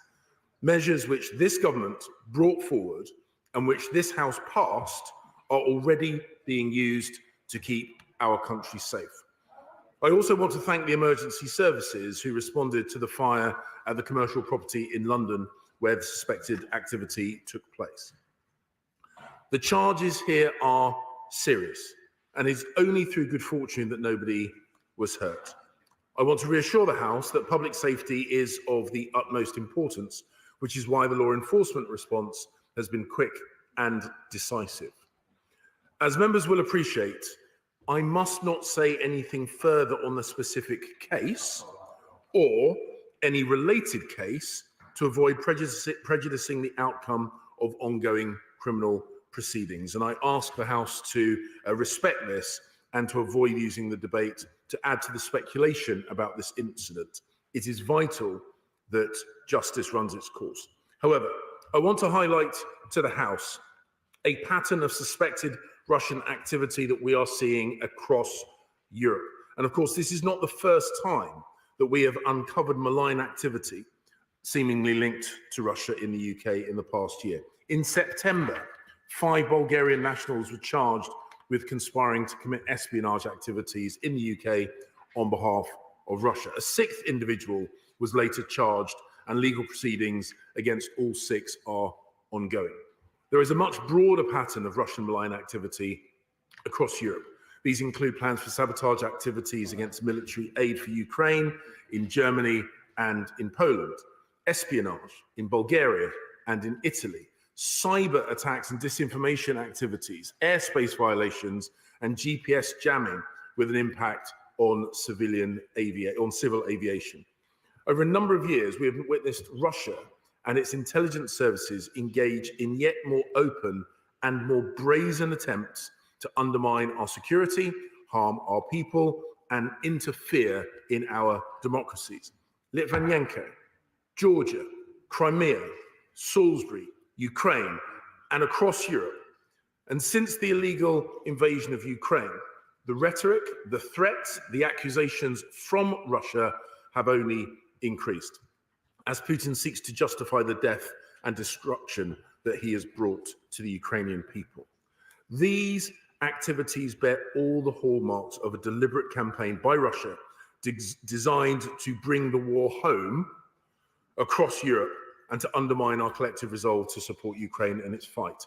It will not work. As the Prime Minister said in Poland last month, we are at a turning point for European security. With our allies, we will stand firm in the face of Russian threats to the UK and to our way of life. It is why, after Salisbury, we took measures with our partners to make Europe a harder operating environment for Russian intelligence services, including the expulsion of 23 undeclared Russian intelligence officers from the UK. And it's why the UK has announced the biggest strengthening of the UK national defence in a generation, with a fully funded plan to grow the defence budget to 2.5% of GDP by 2030. And the UK and our allies will not falter in our support to Ukraine because it is existential to the security of Europe. This is why the Prime Minister has also announced an uplift to military aid to Ukraine, bringing it to £3 billion this year, and has committed to this level of support every year until the end of the decade, or indeed longer if it is sadly still required. And we have sanctioned over 1,700 individuals, over 90% of the Russian banking sector, and over 130 oligarchs and family members with a combined net worth of £147 billion at the time of the invasion. As of October, over £22 billion of Russian assets were reported frozen as a result of UK sanctions. These assets can no longer be taken back to Russia to fund Putin's war machine. We consider Russia's campaign to undermine our support to Ukraine unacceptable, and it is destined to fail. We must wait, of course, for the ongoing criminal cases across Europe, including here in the UK, to conclude. But given these allegations, the government will not wait to take further action to send a strong deterrence message to Russia and to further reduce its ability of the Russian intelligence services to threaten the UK. That is why today, Mr. Speaker, in conjunction with my right honourable friend, the Foreign Secretary, I am announcing a package of measures to make clear to Russia that we will not tolerate such apparent escalations. So I can tell the House that we will expel the Russian defence attaché, who is an undeclared military intelligence officer. We will remove diplomatic premises status from several Russian-owned properties in the UK, including Seacock's House, a Russian-owned property in Sussex, and the trade and defence section in Highgate, which we believe have been used for intelligence purposes. And we are imposing new restrictions on Russian diplomatic visas, including capping the length of time Russian diplomats can spend in the UK. The measures we and our international partners have taken in recent years have already made the UK an extremely challenging operating environment for Russian intelligence services. These further measures that I have described will only serve to strengthen our resilience to the Russian threat. Our NATO allies share our view of Russia's alleged behaviour, as seen in the North Atlantic Council's statement of last week. Russia has failed to provide any explanation for these events. In the coming days, we should expect accusations of Russophobia, conspiracy theories, and hysteria from the Russian government. This is not new, and the British people and the British government will not fall for it and will not be taken for fools by Putin's bots, trolls, and lackeys. Russia's explanation was totally inadequate. Our response will be resolute and firm. Our message to Russia is clear. Stop this illegal war. Withdraw your troops from Ukraine. Cease this malign activity. And Mr. Speaker, I commend this statement to the House. As the Secretary of State himself noted, he referred to a live case at the beginning of his statement. This case is sub judice, and I ask other members not to refer to it in their questions. Shadow Home Secretary Yvette Cooper. Thank you, Mr. Speaker, and can I thank the Home Secretary for advance sight of the statement. It is the first job of any government to keep our country safe from those who wish to do us harm, not least those who wish to undermine our democracy and everything we stand for.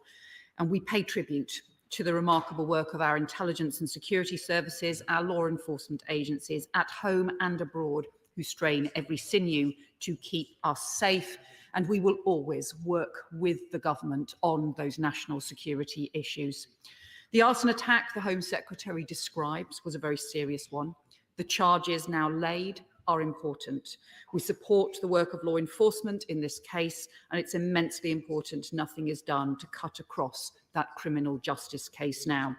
So I simply ask for the Home Secretary's reassurance that a wider investigation is underway, not just into these specific offences, but into the wider context and any wider threats to our national security that might be linked to this incident.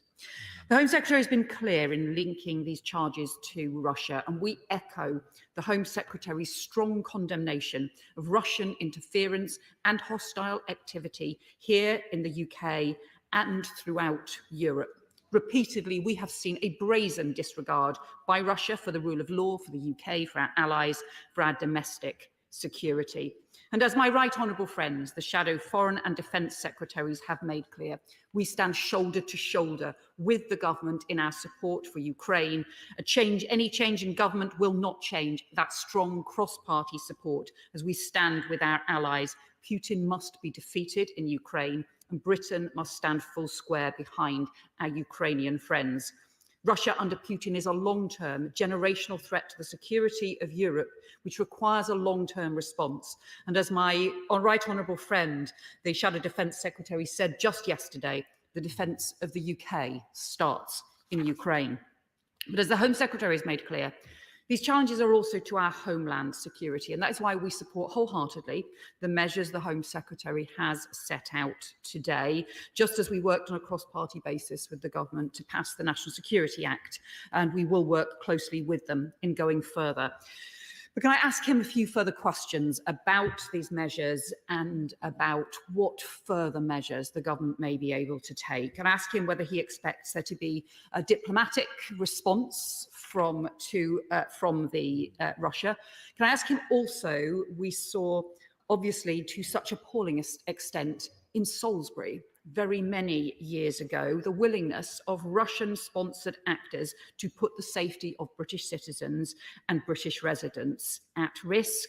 See the cyber threats, the threats to undermine our democracy and our economy.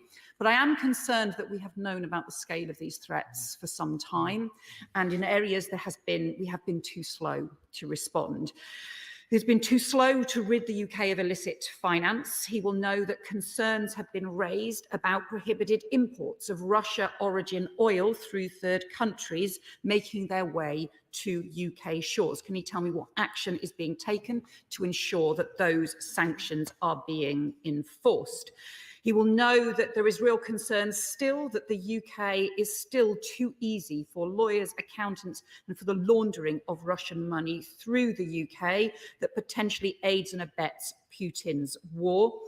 The US has seized huge amounts of Russian-related assets as part of the sanctions evasion and charged over 70 individuals with sanctions evasion. Can he confirm that no one has yet been charged with sanctions evasion in the US? Can he set out what is being done to address sanctions evasion? The government has said in principle it supports the seizing of Russian assets to fund Ukraine reconstruction, but there have been no proposals to take that forward. Can he tell us what is happening there? We have also still not had a full account of the scale of risks from golden visas. And he will know too that there are threats to our democracy. The work of the Defending Democracy Task Force, I would say to him, I believe is far too limited.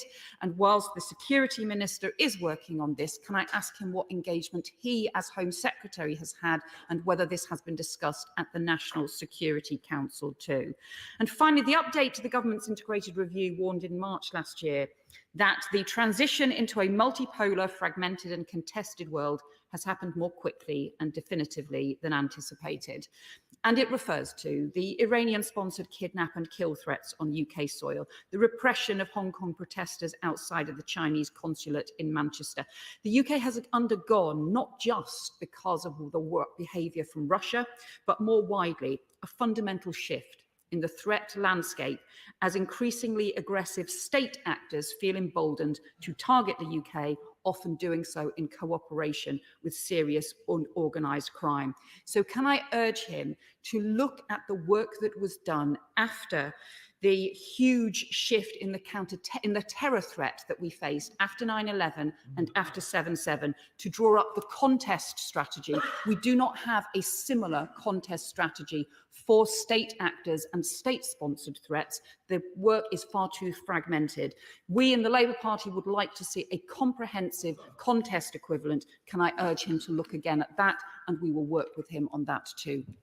Home Secretary, 1 minute only. Mr. Speaker, I thank the Right Honourable Lady for the various points that she made in her question about her party's commitment to the ongoing support for Ukraine in its self-defence. She was right to read it into the record. There is no doubt about her commitment from this side of the House. She asked a number of she sought my reassurance that we do look at the wider threats emanating from Russia. I can reassure her that we do. Of course, we liaise closely with our international partners, those other countries in the coalition of support to Ukraine, which we suspect are being targeted by Russia, and indeed the countries will take their discrete domestic actions. But I draw the attention to the point I made about the shared commitment as set out in the North Atlantic Council statement. I don't have the precise quote in front of me, but from memory, it said nations will take both individual and collective action. So our response is calibrated. It is designed to send a very, very clear message, as well as hampering Russia's ability to conduct espionage here in the UK, but it is calibrated. Of course, we will look closely to see what response Russia puts forward, to see whether they seek to escalate this. But we will always make sure that we protect our ability to have lines of communication with Russia, even during these most challenging of times. Routes for de-escalation, of error avoidance, and the avoidance of miscalculations are really important. We recognise that. I believe Putin's regime in Moscow recognise that. So we will seek to maintain lines of communication even whilst we take these decisive actions. With regard to sanctions, of course, we have put an extensive, we moved quickly, we moved in concert with our international friends and allies, and those sanctions are having an effect. Of course, Russia seeks to evade sanctions where we can, and whilst that is primarily the response of the HM Treasury in terms of sanctions enforcement, it is, of course, a cross-government piece of work, and all parts of government, and this is very much the case when I was Foreign Secretary, speaking with our international counterparts and interlocutors to try and close off those opportunities for sanctions evasion. We will, she mentions about the Defending Democracy task force. This is incredibly important, particularly as we head towards a general election. We will, of course, adapt. We will seek to work cross-party because it's in all our interests that we defend democracy, and I will continue to ensure both the Security Minister and I work closely with the Shadow Front Bench and opposition, other opposition parties, the party's front bench teams, to protect something that is so incredibly valuable. Manchester. Thank you, Mr. Speaker. I very much welcome the statement and the update by the Secretary of State. The United Kingdom has led the world in supporting Ukraine militarily, economically, and diplomatically. Our key ally, the United States, has introduced legislation, and it was put forward by Congressman French Hill, my counterpart in the British American Parliamentary Group, on the seizing Russian assets and using those assets to rebuild Ukraine, reconstruction of Ukraine. I have put forward a similar bill in Parliament, which is due for a second reading on the 17th of May, and I've written to the Foreign Secretary on that. Can the Home Secretary clarify if the United Kingdom will support those measures that the United States has, because it's absolutely crucial we do everything we can to cut off Putin's finances and make sure that he pays for the reconstruction of Ukraine? Home Secretary. Mr. Speaker, of course, we work very closely with our international allies with regard to putting pressure on the Russian regime. We will look closely at the detail of the proposals that are going through the United States system. Of course, there is a very big difference between the freezing of assets, the seizing of assets, in order to go from one to the other would need close international cooperation, coordination, and to make sure that we always act within the rule of law. We do not want to inadvertently find ourselves at the receiving end of criticism from a regime such as Putin's, that we are stepping outside the bounds of international law. But we have absolutely made it clear. We will be incredibly imaginative. We will work hard to ensure that the regime and the people that have funded the brutal attack on Ukraine are also those that fund the rebuilding of Ukraine. And we work with our international partners to make sure that's a reality. We come to SNP spokesperson Stuart McDonald. Mr. Speaker, can I thank the Home Secretary for advance sight of his statement, and like him pay tribute to those in law enforcement who work so diligently to counter these types of threats. Of course, these types of threats are extremely well known and understood right across Europe. Disinformation, other types of hybrid threats are now a feature of democratic life in this country and elsewhere.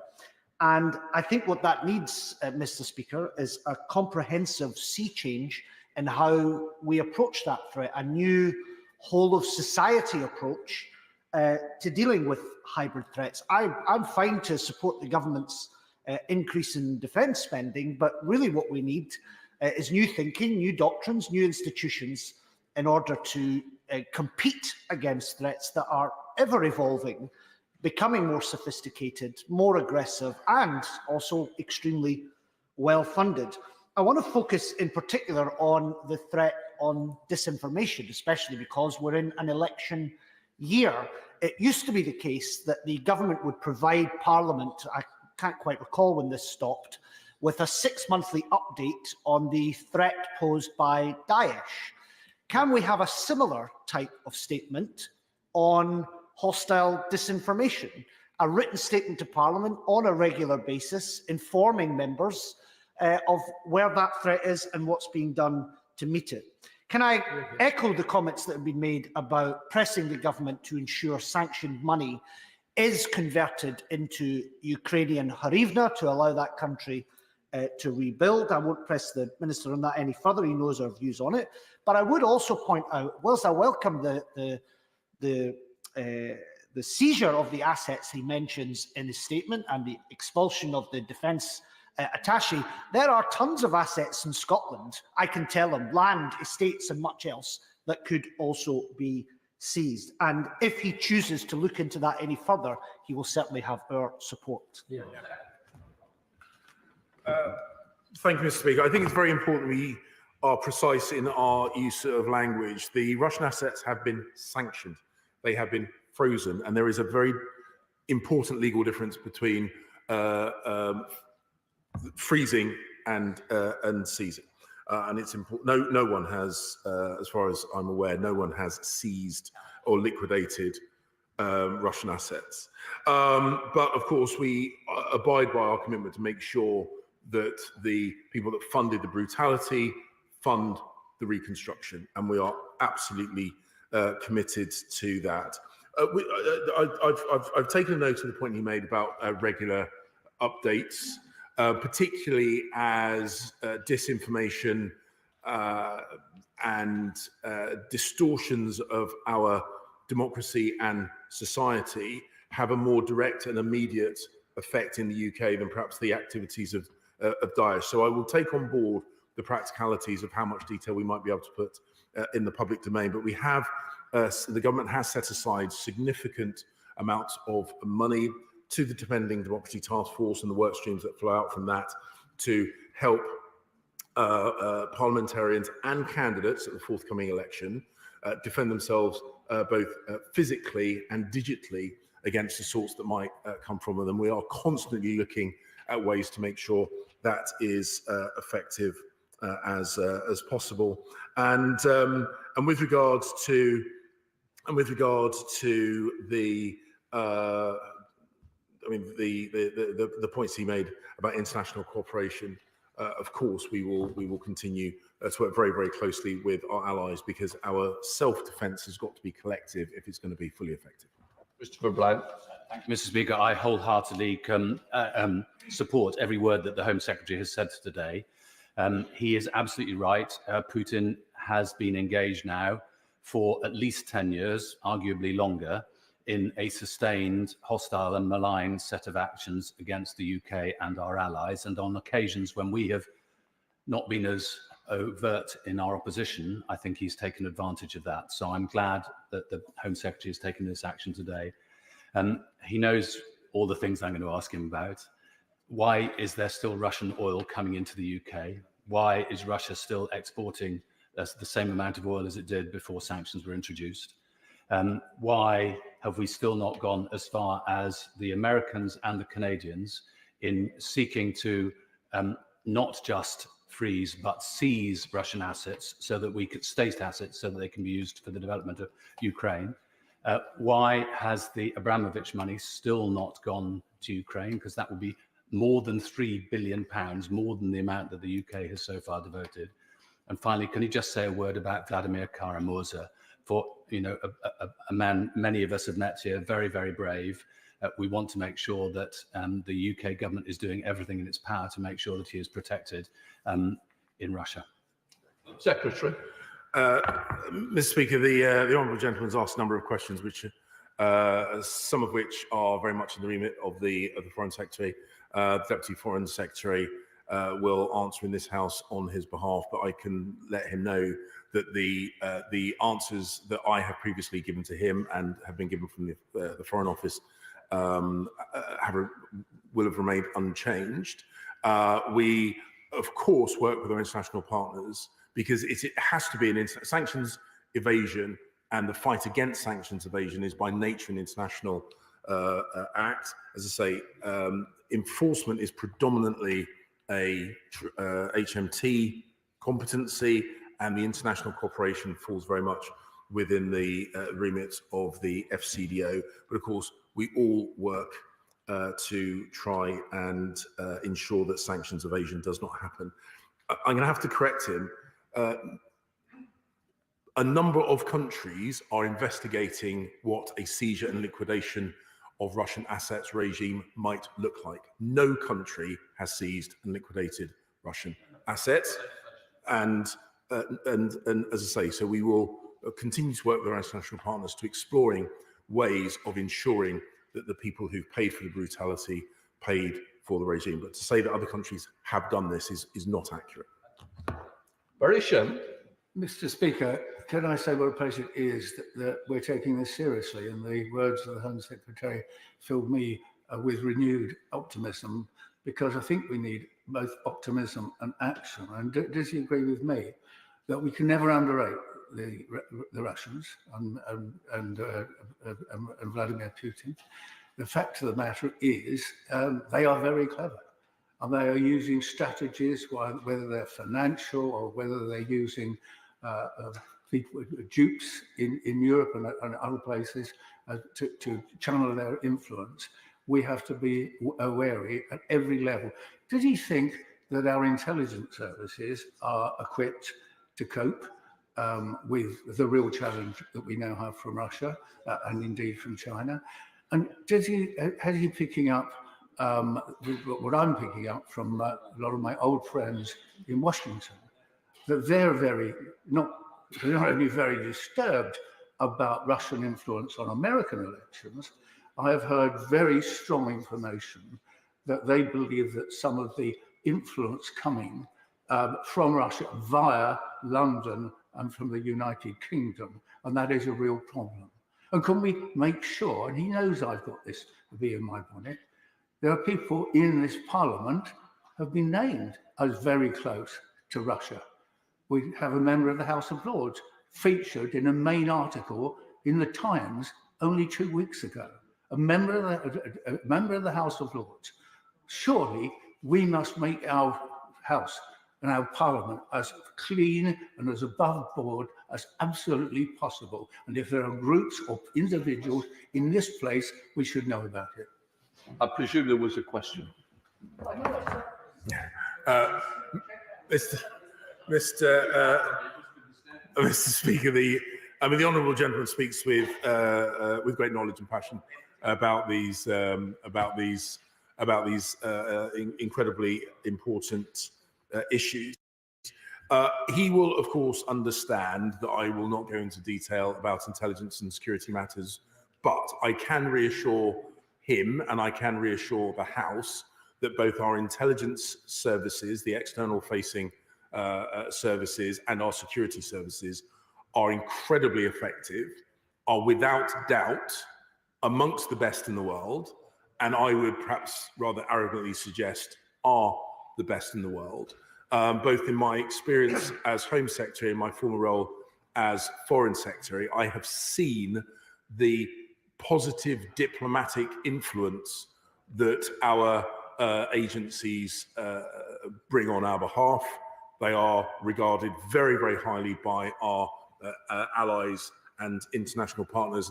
And so without going into detail, I hope that he and the House can feel reassured that we are in good hands. However, of course, we have to recognise that, just as the honourable gentleman has said, Russia takes pride in its long history of disinformation and propaganda and compromat. They wear it as a badge of honour. They are constantly evolving their threats towards us, so we have to constantly evolve our defences. I can reassure him that we are doing that. The National Security Act is part of that, but we reserve the right to take further action if Russia were to be foolish enough to escalate or attempt, once again, the actions that we believe they have taken in our country. Gaskell. Thank you, Mr. Speaker. Neither prosecutions nor penalties have been applied to those who are importing Russian oil refined in and branded as Indian or other countries. And yet, at the same time, the threat of closure hangs over Grangemouth refinery. The world knows that this is ongoing. Grangemouth is aware of the threat that faces them in industrialisation in Scotland. Is it not time that the Minister spoke to colleagues to ensure that not just state security but energy security is considered, and that a refinery capacity remains in Scotland, and at the same time that those who are profiting from bringing in Russian oil should in fact be prosecuted? Home Secretary. Mr. Speaker, this government is completely committed to ensuring energy security. Whilst it has not been universally applauded, the licences that we have awarded to ensure that there is a vibrant hydrocarbons industry in Scotland is important. It's important for jobs, it's important for the Scottish economy, it's important for the UK economy, and it is important for energy security. So I can reassure him and the House that energy security will remain at the forefront of our minds. He makes the point about conversation about sanctions evasion, particularly about oil and gas sanctions evasion. I can assure him that my Right Honourable Noble friend Lord Cameron and I, when I was Foreign Secretary, raised these issues internationally with those countries still trading with Russia at every opportunity. Jim Shannon. Thank you, Mr. Speaker. Can I very much thank the Secretary of State for his statement and welcome his clear commitment. Encourages all in this House and across this great nation whenever the Secretary of State comes to make his commitment.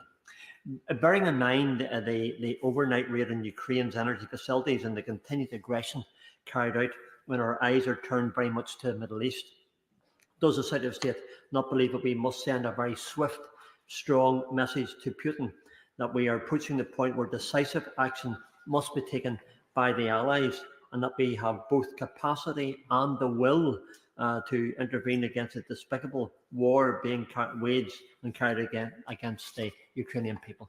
Thank you. Mr. Speaker, the honourable gentleman raises an important point I want to reinforce. It was quite clear that Vladimir Putin thought that the UK and our wider allies would be either distracted or dissuaded from supporting Ukraine when he initiated his full-scale invasion. Nothing could have been further from the truth. And if he thought that the evolving situation in Gaza, the terrorist attack against Israel and their military actions to defend themselves would again distract us from our support to Ukraine or our self-defense against Russian malign activity, again, he would be mistaken. So I can reassure the honourable gentleman in the House that whilst, of course, we are very focused on the situation in Gaza and southwest Israel and the wider Middle East region, we are not going to lose sight of our commitment to the Ukrainians in their self-defense and to re-establish the fact that you cannot redraw national borders by force. That completes the statement, so let the front bench clear.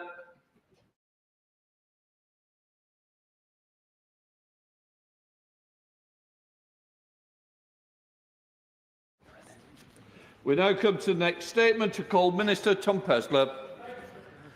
With permission, Mr. Speaker, I will make a statement about disruption at the border.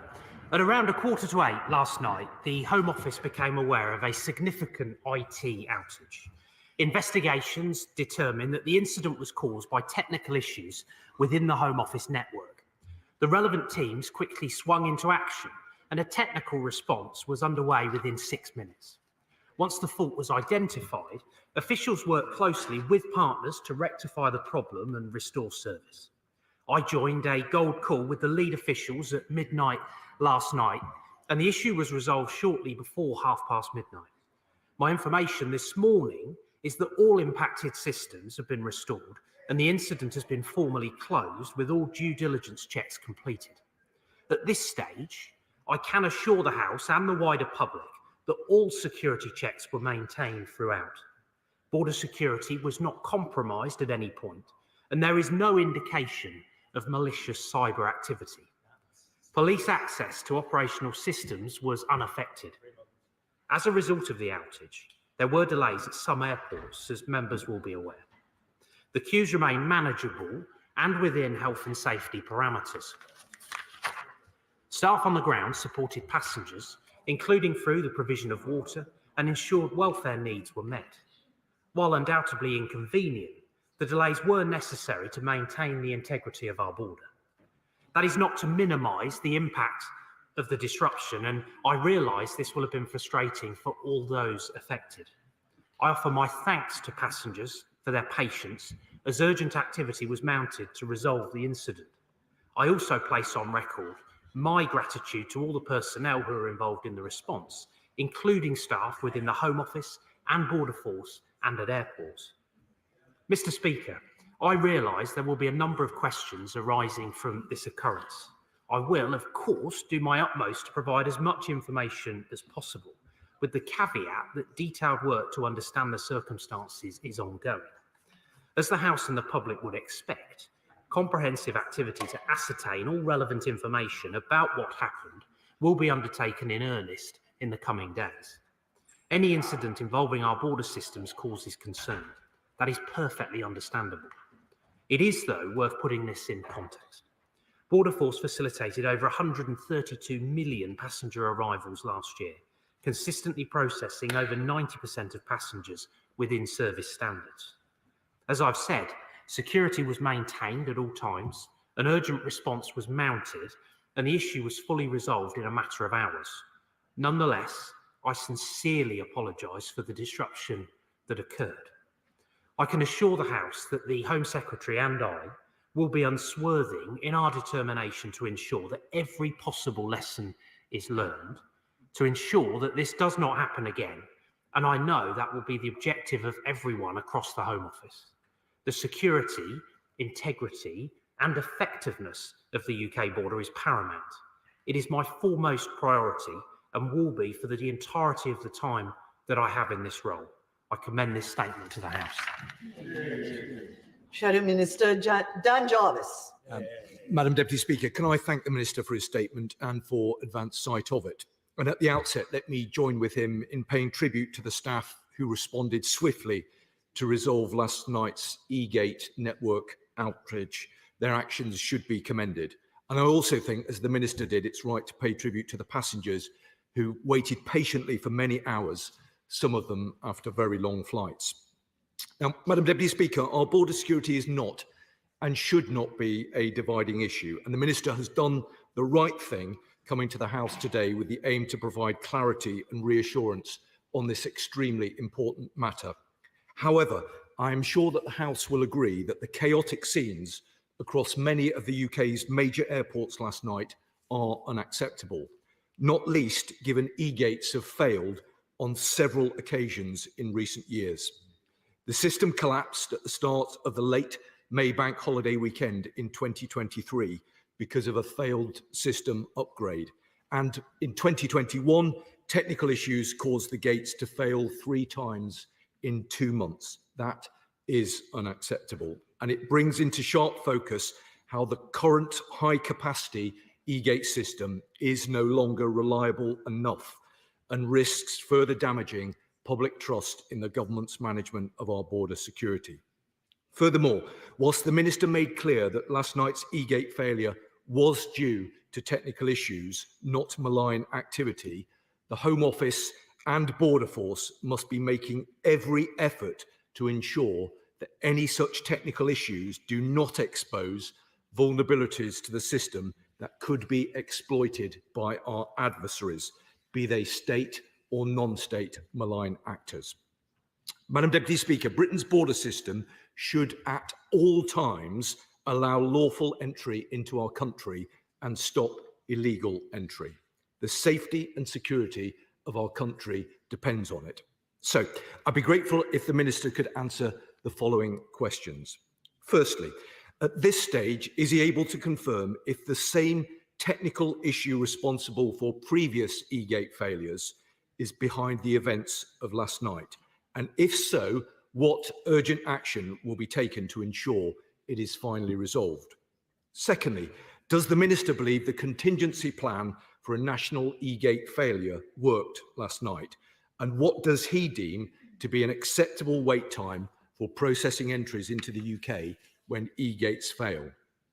Thirdly, is he able to share figures on how many Border Force officers were redirected from other vital duties to manually process entries into the UK last night? And were there backlogs in other parts of the border system because of it? And while he's answering questions about mobility and security at the border, can I ask him to give a guarantee that full preparations are in place at Dover to avoid queues when the European entry and exit checks are introduced in the autumn? And finally, can he take the opportunity today to give an assurance that another national e-gate failure won't happen again on his watch? Madam Deputy Speaker, I hope the Minister will take these questions in the constructive spirit they are intended. And if he isn't able to answer them today, will he write to my colleague, the Honourable Member for Aberafon, and me? Madam Deputy Speaker, to conclude, there cannot be another repeat of the chaos seen at Britain's border last night, and the government must do everything it can to resolve these persistent problems once and for all. The public must have faith that the UK's border security system still works. Minister. Well, I'm very grateful to the Shadow Minister for the tone in which he has approached this statement today and the response on behalf of His Majesty's opposition. And I would again just like to reiterate the thanks and appreciation that were reflected in his remarks to Border Force staff and teams within the airports, but as well as that, alongside working with the airlines respectively to support passengers during this period of disruption. And again, I would like to place on record my apologies sincerely to all those passengers who are affected by this issue last night. I can understand their frustrations and I sincerely apologise for it. He specifically asked about whether the contingency plan that was in place worked. We will always, of course, learn lessons from contingencies and evolve those models and make sure that we are responsive to feedback. But I think it is fair to say that overall the contingency plans did work last night with that strong partnership underpinning them, working with the airlines, working with the airports, and of course leadership on that from Border Force teams. He also asked me specifically again about whether border security was compromised. I can confirm that border security was not compromised. Proper checks were undertaken in the way that you would expect, just not in the automated manner that people would wish to see, with greater manual processing of cases, but relying upon the underlying systems. Again, it demonstrates that the contingency plans that we put in place for incidents like this were robust, that they did work. The issue and the response to it was triggered within 6 minutes. We then saw the operational contingency beginning within an hour, and that has subsequently been assured as well to ensure that integrity of the border was maintained at all times. On the point around the security breach aspect, let me again be clear that this was not a cyber attack, but he's right in the point that he makes about the need for us always to be vigilant when it comes to border security and making sure that our IT systems that underpin that are able to withstand those sorts of pressures. And that is something that we continue to factor in the work that we are taking forward through our future borders endeavours. And when it comes to the root cause of how we got to this point in the first place, as soon as the fix was put in place, the posture changed to get to a place where we better understand the root cause of what has happened. That work is ongoing. It wouldn't be right for me to speculate, but I can absolutely assure him that we will get to the bottom of this. In terms of the specific technical issue last night, I am assured that the technical team are confident that there is now a permanent fix to this specific issue. And when it comes to general e-gate reliability, over 90 million passengers use e-gates each year, and we're world leading in their use. This is an extremely rare occurrence. He will recognise the fact that you can never guarantee that any IT system will ever be 100% reliable 100% of the time. But that is why it's imperative that robust contingencies are in place to underlie any of these systems to maintain the integrity of our border. We are clear as a government that we must never compromise border security, and we didn't. The border was operational, albeit it was slower than that which any of us would like, and for which I am sorry. And I think it also demonstrates why actually the automation at the border and the e-gates are so important as part of the way in which people enter the country. Without them, you would see the sort of operation that we saw last night all of the time. So it underpins why they are so important. And in fact, last year, over 90% cleared the border within 30 minutes, which does demonstrate, I think, just how integral this is and why we place a real emphasis on making sure that there is an availability of e-gates. And as I said earlier, we will get to the bottom of this. And finally, on the point that he's asked about the EU entry-exit system, we've had a number of opportunities in the House in recent weeks to debate that. There is an enormous amount of cross-government work going on at the moment to ensure that we have the best possible plans in place. My honourable friend, the Transport Minister, who is in his place, and I are working very closely together on this alongside colleagues from across government, as well as engaging thoroughly with our EU and French counterparts. We've made real progress in recent weeks and will continue to sustain that effort. Ian Stewart. Thank you, Madam Deputy Speaker. May I press the Minister a little further on the reliability of the airport's contingency plans when we have failures like this? As he has alluded to, this is not the first time it has occurred. And I'd be interested to know what lessons have been learned from previous handlings that were deployed on this occasion, particularly for supporting passengers who might be elderly, have disabilities, young families, or require additional care and support, so that they are not unduly suffering during the delays. Minister. My honourable friend, the chairman of the Transport Select Committee, is right to raise these concerns about passengers and their experience. As I say, this was a highly regrettable situation, but the response to this swung into action very quickly. It is fair to say that we always iterate, we always learn. It's probably the case again that we won't have got everything 100% right when it comes to the immediate response. But I think that there was a genuine effort, coordinated across border force, with airlines, with the airports, to support particularly vulnerable passengers. I think it's worth saying, actually, that I have had messages from individuals who were at airports last night who said to me that they were impressed by the contingency that was in place. But there are always things that we can learn from those efforts, and we will do exactly that. Our contingencies always have to be iterated. We always have to be responsive. The integrity of our border is of the utmost importance, and particularly supporting vulnerable people when things go wrong is at the forefront of our considerations. SNP spokesman Chris Stevens. Thank you very much, Madam Deputy Speaker. As the Labour shadow team had said, Madam Deputy Speaker, this is the third e-gate failure in a year, and we've already seen just weeks ago travellers in Edinburgh, Manchester and Bristol facing hour-long queues. Now, it sounds like the Minister is conducting a thorough investigation, if you could just confirm that, and if you can confirm that he will report these findings to the House in a future statement. Can he also tell us that the problem this time appeared to not just affect e-gates themselves, but Belfast International Airport, for example, which doesn't have e-gates, said the border force systems had been impacted. So could he please clarify that issue? And finally, Madam Deputy Speaker, the Home Office have been talking for a long time about introducing other technological innovations in order to carry out its business and its work. What lessons does he think that this particular example gives in relation to going forward in the future?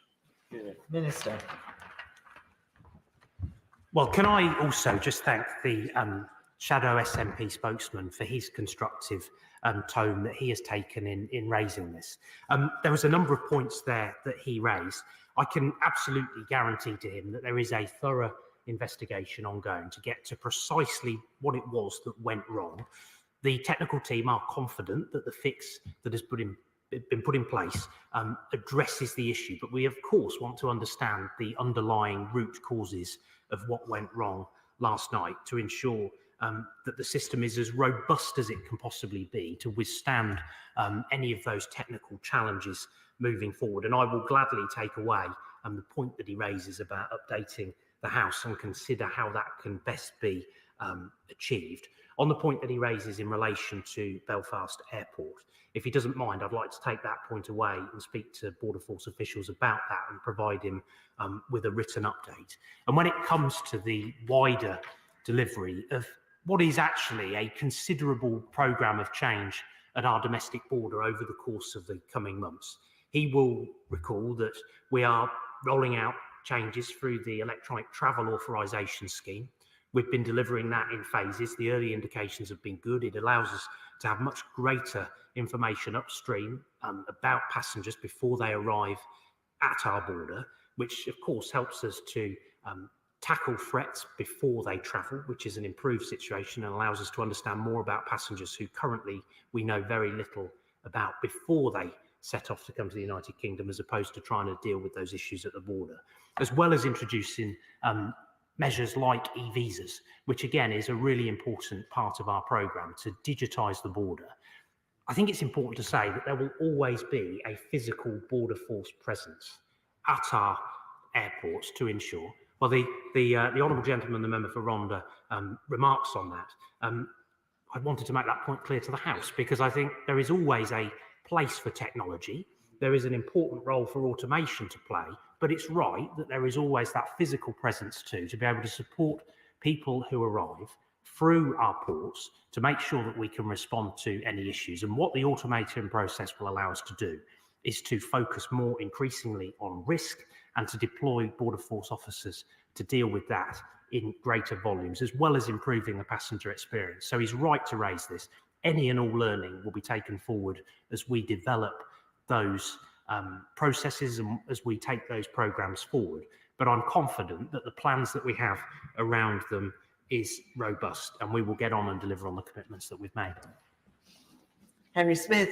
Thank you, Madam Deputy Speaker. Whenever there are malfunctions of the e-gates at the UK border, it is the airport operators, including Gatwick in my constituency, which of course have to bear the brunt of the congestion that is caused by the delays that result.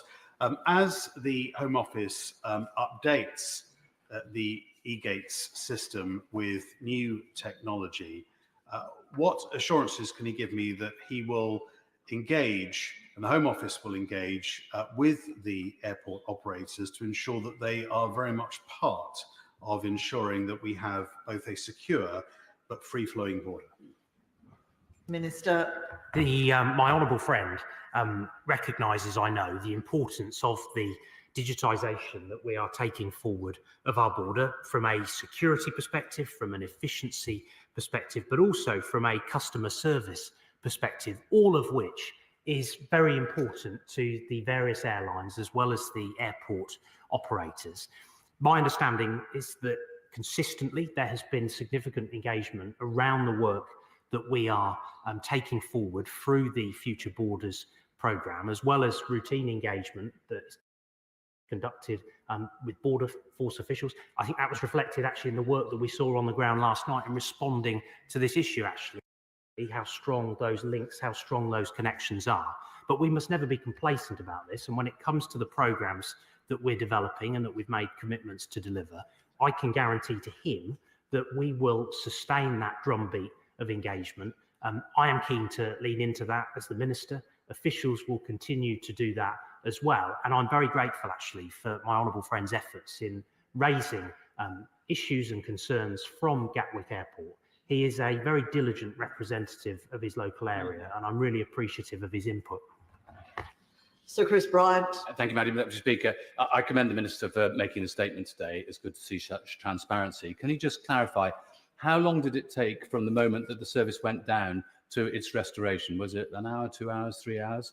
What's the longest period that passengers had to wait? If it wasn't a cyber attack and there was no malicious activity, as he said, what actually was it? Is it a problem with the IT itself, some kind of glitch, kind of horizon kind of glitch, or is it the physical operations of the barriers themselves? And I note that last night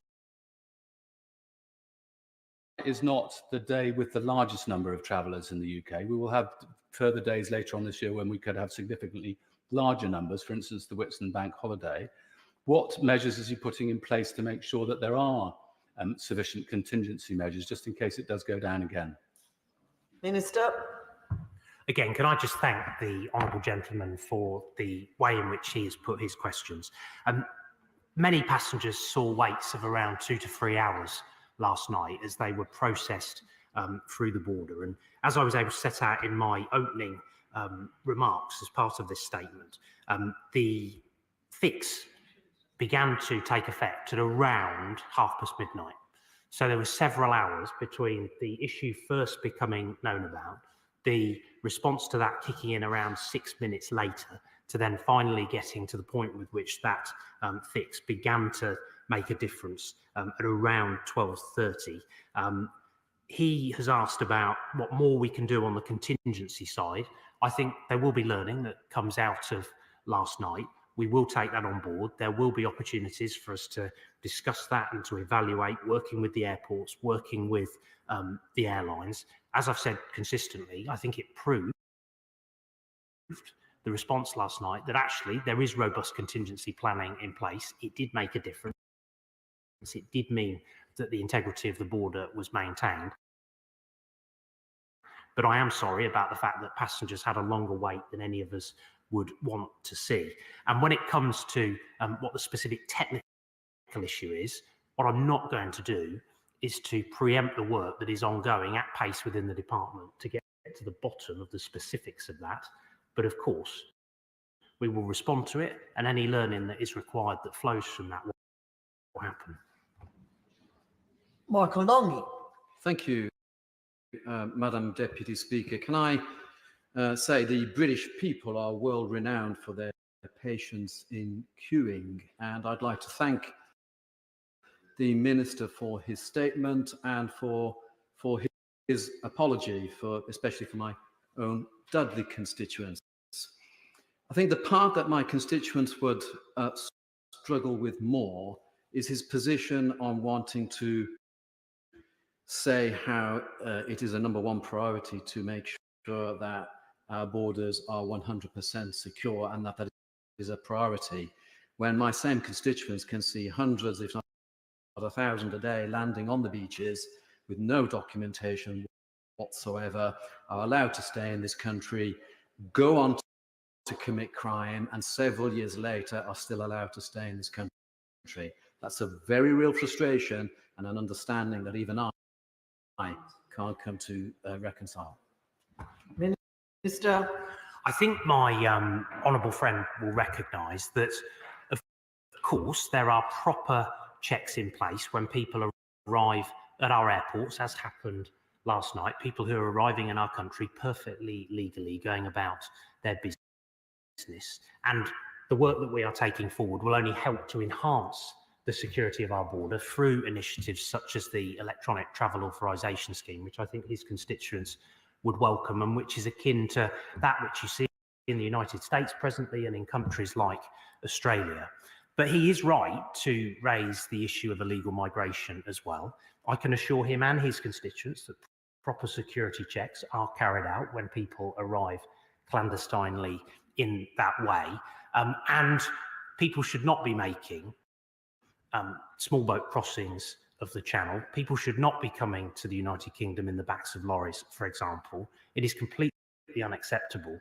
And it's why I think his constituents so strongly support the work that we are taking forward as a government, particularly to focus in on making Channel crossings unviable at the hands of what are evil criminal gangs who take people's money, put them in small boats, have no regard as to whether they get safely to the other side. It is heinous, and that's why we are determined to put them out of business. Gavin Newlands. Thank you much, Madam Deputy Speaker. I do apologise. I think travellers last night were given an authentic introduction to life in Brexit Britain under this UK government, where absolutely nothing works whatsoever. But that's the chilly side of the point over. But clearly, passengers in Glasgow were impacted by this issue. However, the fix coming at 12:30 was just before a whole slew of 12 flights arrived. So Glasgow, in many ways, was a lucky airport, and the passengers arriving at Glasgow Airport were lucky. But he speaks about contingency plans and working. Can I ask him what is he doing in terms of reaching out to individual airports and looking at the contingency plans and how they worked in individual airports last night, and moving forward, what resources are available to those airports in order to improve those contingency plans? Minister. I think in terms of the first part of his question, I mean, what a load of rubbish, Madam Deputy Speaker. When it comes to e-gates, they were an important part of our border infrastructure when we were members of the European Union, and they continue to be an important part of our border infrastructure as non-members of the European Union. So I think we can discount that aspect of his question. But the second half of his question was very valid, and that's precisely why I want operational teams to spend some time engaging with the airports and with the airlines following the incident last night to make sure that we capture any and all learning that flows from that. As I've said, I think it's fair to say that across those organisations working in partnership, there was a robust response. The contingency plan did work, but there will be things that we can learn from it, and that is as relevant to Gatwick as Heathrow, as Stansted and other ports, including Belfast. We should have those conversations, and we will have those conversations. Kevin Foster. Well, thank you, Madam Deputy Speaker. It's probably worth reminding ourselves why the expansion of the use of e-gates has been a useful thing to do, not just from a passenger comfort and convenience point of view, including extending it so that families with children aged 10 or over can now use them, but actually there are a range of security benefits from having some of the checks machines can perform, particularly on biometrics. So I'm sure the Minister would be grateful if I didn't go into on the floor of the House of Commons.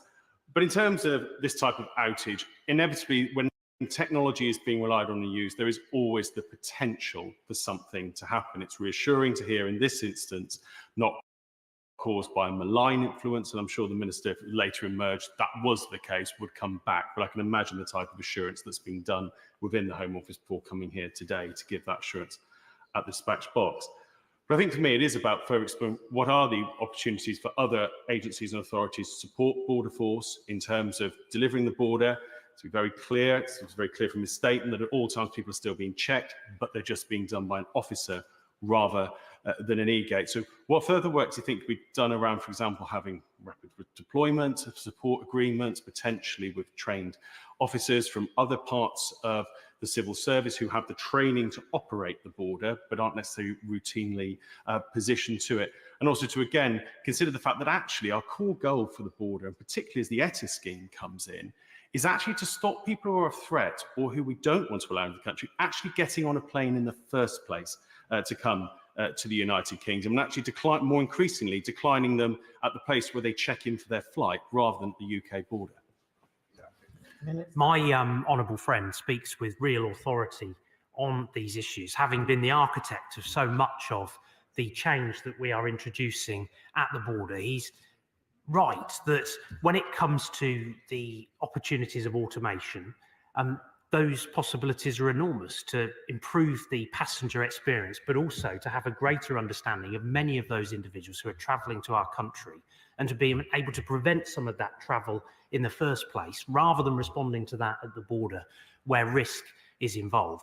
He's also asked me about contingencies. I think that there is always a place for ensuring that there is wider training and opportunity within the organisation to surge capacity in when there are challenges. That is something that we have done in responding to a number of different challenges over the years. And it is fair to say that last night there were members of Border Force staff who were perhaps not on the PCP ordinarily, but who were surged in order to be able to support the team that were working on the PCP to be able to help them to get people through the border as quickly as possible. But we should always look at, particularly where there are protracted issues affecting our ports, what we can do to provide additional support from other parts of the Home Office and perhaps even elsewhere.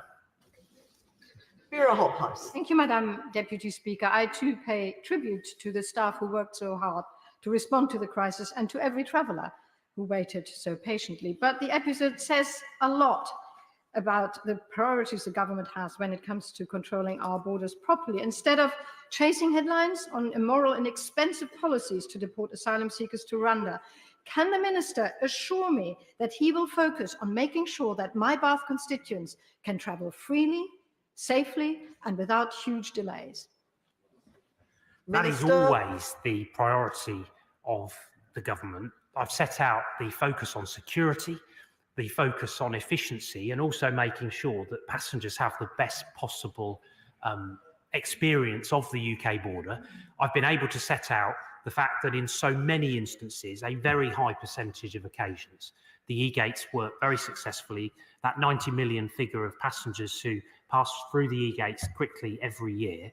And when it comes to the issue of border security, I think I'm probably right in saying, Madam Deputy Speaker, that the Honourable Lady voted against the sorts of measures like the electronic travel authorisation scheme that we legislated for through the Nationality and Borders Act, which is cornerstone to our efforts to help improve security at the border, to improve that automation and to be able to bring passengers through more quickly. Patrick Grady. Thank you, Madam Deputy Speaker. I think you maybe saw the Honourable Member for Strangford had a wee wooden spoon on his way out of the chamber earlier. I don't think any of this will surprise those of us who think that the Home Office's default position is to make it as difficult as possible for people to enter the UK, and this is essentially a manifestation again of the hostile environment being writ large. But I wonder if I can press him just a little bit on the contingencies and redundancies. And when people are processed manually at the border, is it essentially the e-gate system with a human being doing the verification, or is it sufficiently separate that people can be processed manually through the border while the e-gates are down? And can I also ask him about his relationship with the airlines and the airports, so that they are, as my friend from Paisley said, aware when large numbers of flights are expected, so that the e-gates are fully operational and fully staffed? Because certainly in my experience and that of some constituents, that's not always the case. Minister. So I do rather wonder if the SNP reshuffle is on the mind of SNP colleagues here this afternoon in terms of what their prospects hold as part of that, because we've heard some rather bizarre angles in some of the questions. But on the more serious point that he has raised, when it comes to the way in which we dealt with this yesterday, there was that underlying system availability to be able to support manual checks to get people through the border as quickly as possible. And we also, of course, work very closely with the airlines and with the airports to ensure that at peak times we maximise the staffing on the primary control to ensure that people are able to be processed as quickly as possible. Of course, there are people who pass through having face-to-face interactions with Border Force officers. There are people who pass through the e-gates. We make sure, though, that we take proper account of the flows through our ports and that staffing reflects the demand that there will be at any given point in the day. Thank you. That concludes proceedings on the statement. And so we proceed to presentation of bill. Jane Hunt. Medicines, vitamin B12 injections bill. Second reading what day? Friday the 7th of June. Friday the 7th of June. Thank you. And now we come to the 10-minute rule motion. Sir Bill Wigan. Thank you, Madam Speaker. I beg to move that leave be given to bring in a bill to remove exemptions that require from requirements to provide access or services to a person who is accompanied by an assistance dog, to make the undertaking of disability equality training in relation to assistance dogs a condition of holding a licence to drive a taxi or private hire vehicle, and to prohibit the parking of motor vehicles on pavements and footpaths. Just imagine how hard life is if you cannot see. But there are amazing people who are able to use a dog to help them go about their daily life. Dogs trained so skillfully that they can transform opportunities for blind people. Sadly, almost a third of people with sight loss are reluctant to go out on their own, and almost half of guide dog owners are forced to change or restrict where they're willing or able to go. As we see assistance dogs able to help more people with more and different disabilities, this bill will solve some of the problems that these dog owners face. Now, we've all felt for a light switch in a dark room at home. We can understand the feeling of frustration or helplessness or even panic. And if that's what it's like to turn on the lights in your own home, imagine trying to do so somewhere strange, where a mishap could mean cracking your head on the curb, or worse, being hit by a truck. No shop, no restaurant, no supermarket should be turning away someone with an assistance dog. No taxi driver should be worried about dog allergies when they see a blind person, because they must and will know how to look after them, because they've been trained to deal with these customers. And no pavement should be an obstacle course blockaded by parked vehicles. I am proud to say that North Herefordshire, people with sight loss have an especially esteemed place. Hereford is home to the Royal National College for the Blind, where young people with visual impairment receive training and education. And it is wonderful to witness these individuals learning not to cope, but rather to thrive. And yet, figures suggest that 74% of people with assistance dogs were turned away from food and drink outlets from July 2021 to July 2022. That 53% experienced a refusal when visiting a shop, and that 37% were told no by hotels and bed and breakfasts. All this in spite of the Equality Act 2010, under which the vast majority of such refusals are already illegal. The Equality Act protects the assistance dog, not the person, so it allows for far wider opportunity for access. However, it is the plight of these people that is the greatest importance to me, both because of where the Royal National College of the Blind is located in North Herefordshire, and also as a Royal National Institute of the Blind people champion. And lastly, as the owner of a former guide dog called Warwick. There is no reason why anybody should be turning assistant dog users away. Angry, embarrassed, disappointed, isolated. These are the words which respondents to a survey done by Guide Dogs UK use to describe such bad experiences. But of course, the dogs say nothing. At a time when the RNIB reports only 56% of blind and partially sighted people have received vision rehabilitation support, and 26% of local authorities have left people waiting more than a year for assessments and support, it is critical that we must do more, and we must do it now. The working assistance dogs receive up to 2 years of intensive training, and that is before the further training they get during their working lives. They are not disruptive because they are so highly trained, and I've tested this on our family dog Warwick. When you go for a walk with a dog, we, the owners, lead our dogs across the road. But Warwick can lead you across the road. These dogs are hygienic, and I've actually seen the facilities for blind owners to be trained on how to maintain the very high standards of grooming required for these dogs, and the vets who regularly check them. The fact that the Food Standards Agency has confirmed assistance dogs should be allowed entry to food shops and premises proves it, because most blind owners keep their retired guide dogs My bill will go further and allow retired assistance dogs to have the same universal access. These retired dogs are often still owned by their original users, and they are just as well trained as working assistance dogs. It is already recognised that they're well disciplined and present no risk of disruption or hygiene issues. Then what reasons are there to refuse them and their handlers access? There are none. Even if permitting access to assistance dogs were a burden on business owners, which, as I've outlined, it is not, the numbers involved are so small that any negative effects are negligible. Just over 7,000 people in our country rely on assistance dogs, of which 4,500 are guide dogs. That's just one person in every 10,000. Currently, taxi and private hire vehicle drivers can be issued exemptions from carrying assistance dogs on medical ground. Some people are allergic to dogs. This is an unavoidable fact. However, it is only taxi and minicar drivers who can hold exemptions due to allergy.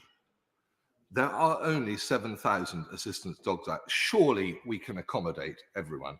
It is a legal requirement for owners and employees in small shops to accept assistance dogs. Why should taxis and PVH drivers be allowed total exemption? Since COVID, protective screens for drivers are widespread and easy to fit. We need drivers trained to think ahead so that they have a solution to their dog allergy rather than refusing to carry a blind person. It's what we all do. We give consideration on how we can accommodate disability rather than reject disabled people. And yet 81% of guide dog owners told Research by Guide Dogs in 2022 that they have had access to taxis refused. Almost 63% had experienced this in the past 12 months. In 2016, a private member's bill contributed to the formation of a Department for Transport task and finish group looking into this. 3 years later, the government agreed to make it a requirement for drivers to undertake disability equality training. And yet, despite government commitments, last year only 62% of authorities required disability equality training for taxis. In Northern Ireland, where training is required, the instances of access refusal in for taxis are very rare. So training and forethought, they are the solution. Equally clear is the solution to problems that face assistance dog owners on foot.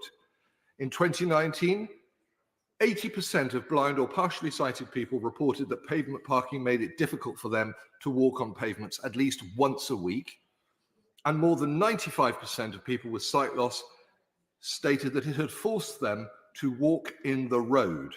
Consequently, 1 in 5 people with sight loss have been injured because of pavement parking. We should be helping these people, not impeding them. The England blind football team train in Hereford. They stand as a testament to the fact that people with sight loss can do almost everything that someone who does not suffer visual impairment can. So next time you think you need to park on the pavement, why not try shutting your eyes when you go to take a shower and see what a mess you make? In London, pavement parking has been heavily restricted since 1974. And in London, only 26% of people with sight loss face daily problems, while in the country at large, that figure is 45%. There are already ways for the police to find obstructive vehicles, but enforcement is the issue. Prohibiting pavement parking would do a great deal to help people with sight loss. It's been done in London, it's been done in Scotland and in Northern Ireland. So it is possible and it does work.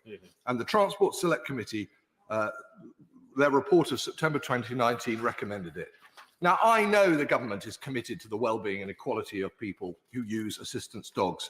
This bill will make the lives of people with assistance dogs easier. It will also encourage and support people who use dogs or perhaps want to use a dog but are afraid of being made to walk home in the rain, barred from using a taxi or restaurant and forced off the pavement and into the traffic by pavement parking. Just imagine if that person was you. I beg to move. The question is, that the honourable member have leave to bring in the bill. As many as that opinion say aye. Aye. Of the contrary, no. The ayes have it. Who will prepare and bring in the bill? Henry Smith, Greg Smith, James Gray, Selene Saxby, David Jones, Dame Tracy Crouch, Mark Francois, Dr. James Davis, Bob Blackman, Rachel McLean, and myself.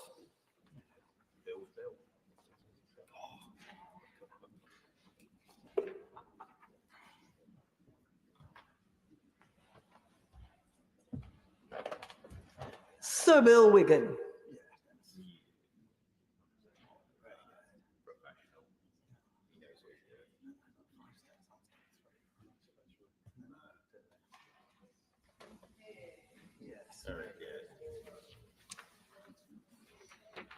Assistance dogs and pavement parking bill. Second reading what day? 21st of June. 21st of June. Thank you. The clerk will now proceed to read the orders of the day. Finance number 2 bill. Clauses 1 to 4, clauses 12 and 13, clause 19 and certain new clauses. Committee. Order. Under the order of the House of 17th April, we shall now move to Committee of the whole House. Order.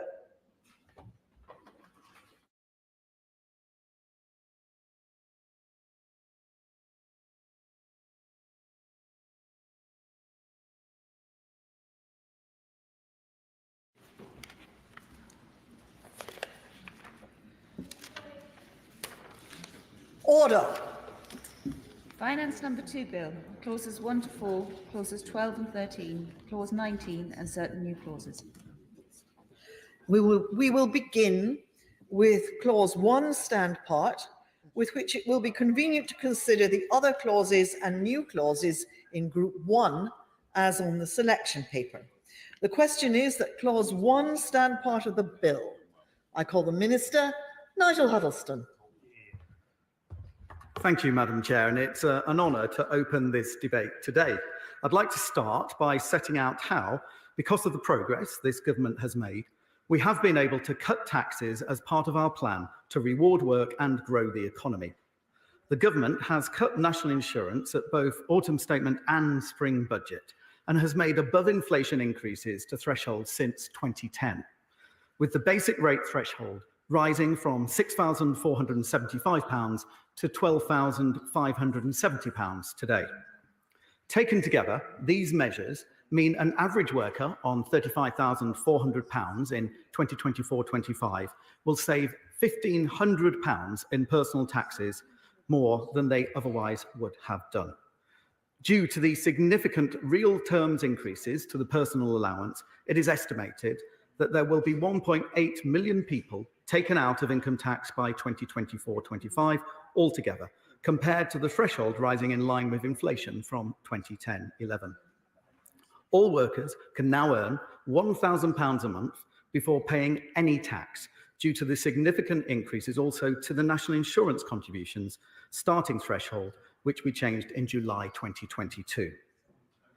I'd now like to turn to the specifics of the first 4 clauses of this bill, Madam Chair. Income tax is the largest source of government revenue and helps to fund the UK's schools, hospitals, defence and other essential services that we all rely on. In 2024-25, it is expected to raise over £302 billion. And each year, the government must legislate to charge and set the rates of income tax. And that is why we are all here today. Clauses 1 to 3 impose a charge to and set rates of income tax for 2024-25. These rates are not being changed by this bill, but rather we are confirming that they will remain the same. Clause 1 imposes a charge on individuals to pay income tax for the year 2024-25. Clause 2 sets the main rates of income tax, mainly the basic rate of 20%, the higher rate of 40%, and the additional rate of 45%. and these will apply to non-savings, non-dividend income of taxpayers in England and Northern Ireland. These rates are set separately to Clause 3, as the income tax rates for non-saving, non-dividend income, for example, earnings from employment, are devolved to the Scottish and Welsh governments, and they are set by their respective parliaments. The decision to separate savings and dividends from other forms of income was made as part of the devolution settlements. It ensures that the UK system works effectively and coherently, recognising that dividend and savings income is generally more mobile and generated across the UK, as well as some interactions with corporation tax, which of course is not devolved. Clause 3 sets the default rates of income tax at the same levels as the main rates, namely 20%, 40% and 45% across the entire UK. These rates apply to the non-savings, non-dividend income of taxpayers who are not subject to the main rates of income tax, Welsh rates of income tax or Scottish income tax. For example, it might apply to non-UK resident individuals. Clause 3 also sets the savings rates of income tax for all UK taxpayers, again at 20%, 40% and 45%. Madam Chair, as I mentioned earlier, income tax is a vital revenue stream for our public services, without which we could not fund these public services, including our schools and our hospitals and defence. And so it is important that we keep it at its current level. Certainly. Grateful to the Minister to give me, but the emails I received from constituents ask me, why is the government not unfreezing the personal tax thresholds? I thank the Honourable Gentleman for that comment. And of course, we all know that because of the level of intervention that we had to take out of necessity during the pandemic and in response to the cost of living challenges meant that government intervention was far higher, far greater than any of us anticipated, to the tune of £400 billion in the pandemic and £100 billion for the cost of living challenges. That money obviously has to be paid back, and I think most of our constituents know that. And this is a pattern that we've seen right around the world, where tax levels, therefore, out of necessity, have had to be higher. That means, therefore, that thresholds have not been able to move in the way that we would normally have liked. However, I think it's really important that now economic circumstances are changing. We have turned a corner and we are able to reduce taxes, for example, with the 27 million people who will be receiving £900 on average extra through the national insurance cuts because of the measures that we have taken. For giving me a second time. And of course, he started his remarks talking about some of the fiscal measures the government have taken to reduce tax, but by not unfreezing the personal allowances, isn't the government just taking money from one pocket and putting it back in the other? No, because the important thing is, and I advise people to do this, including the Honourable Member, if you look at your wage slip for a few months ago, say in December last year, you will see that there is a direct impact because of the changes in national insurance we made in January, and then again more recently in April. You will see that you are paying less national insurance now than you were in the past. That is transparently and clearly a tax cut. Because of the direction of travel is now changing, we're able to reduce taxation. Of course, across the whole of the Western world, taxes have increased. Our tax level is projected to increase to about 37%. That compares to Germany's about 39%, to Italy's about 42%, or France about 46%. So this is a phenomenon where governments have had to intervene, have had to spend more money, and therefore, as an obvious consequence, had to increase taxation to a greater level than anticipated or desired. But now we are in a position, we're back to growth, we are now back on a firmer footing, the economy has turned a corner, and we're now able to reward the hard work of the British public by reducing taxation. We're doing that in the form of income tax cuts, and as the Chancellor and the Prime Minister have said on multiple occasions, that is a direction of travel that we wish to continue. As I said, if people look at their pay packets, I recognise that it's one thing saying something, it's one thing, as in the Chamber, talking about implementing laws, but people will now see it in their pay packets in a meaningful way. An average worker on £35,400 will be £900 better off because and as a result of these national insurance cuts. And that is a meaningful amount for constituents right across the country, including, of course, in his constituency. And of course, another principle of taxation is fairness. And it is fair, income tax is fair, those with the most contribute the most. The income tax system is highly progressive, with different rates of tax sitting above an internationally high personal allowance. The top 5% of income taxpayers are projected to pay nearly half of all income tax in 2023-24. The top 1% are projected to pay over 28% of income tax. And thanks to the personal allowance, almost a quarter of individuals will not pay income tax at all in 2024-25. It's important to note as well that this percentage paid by the top earners is greater than it was under the last Labour government. In other words, the tax system is more progressive under the Conservatives. Income tax is also internationally competitive. According to the OECD, the UK has some of the most generous starting allowances for income tax and social security contributions in the OECD, and the most generous in the G7. That's more generous than France, Germany, Italy, Canada, Japan, and the US. According to the OECD, in the United Kingdom, the average single worker faced a net average tax rate of 23.7% in 2023, compared with the OECD average of 24.9%. In other words, in the United Kingdom, the take-home pay of an average single worker after tax and benefits was 76.3% of their gross wage, compared with the OECD average of 75.1%. I've talked a lot of statistics there, but what this really means is more money in people's pockets to spend as they wish and they would like, a fundamental Conservative philosophy. However, we have also been able to return some money to taxpayers, as I said, now that inflation is falling and the economy is improving, by reducing national insurance contributions. And we've put money back into people's pockets. We've been prioritising tax cuts for those in work, and we believe that that is the best way to stimulate growth in the economy overall.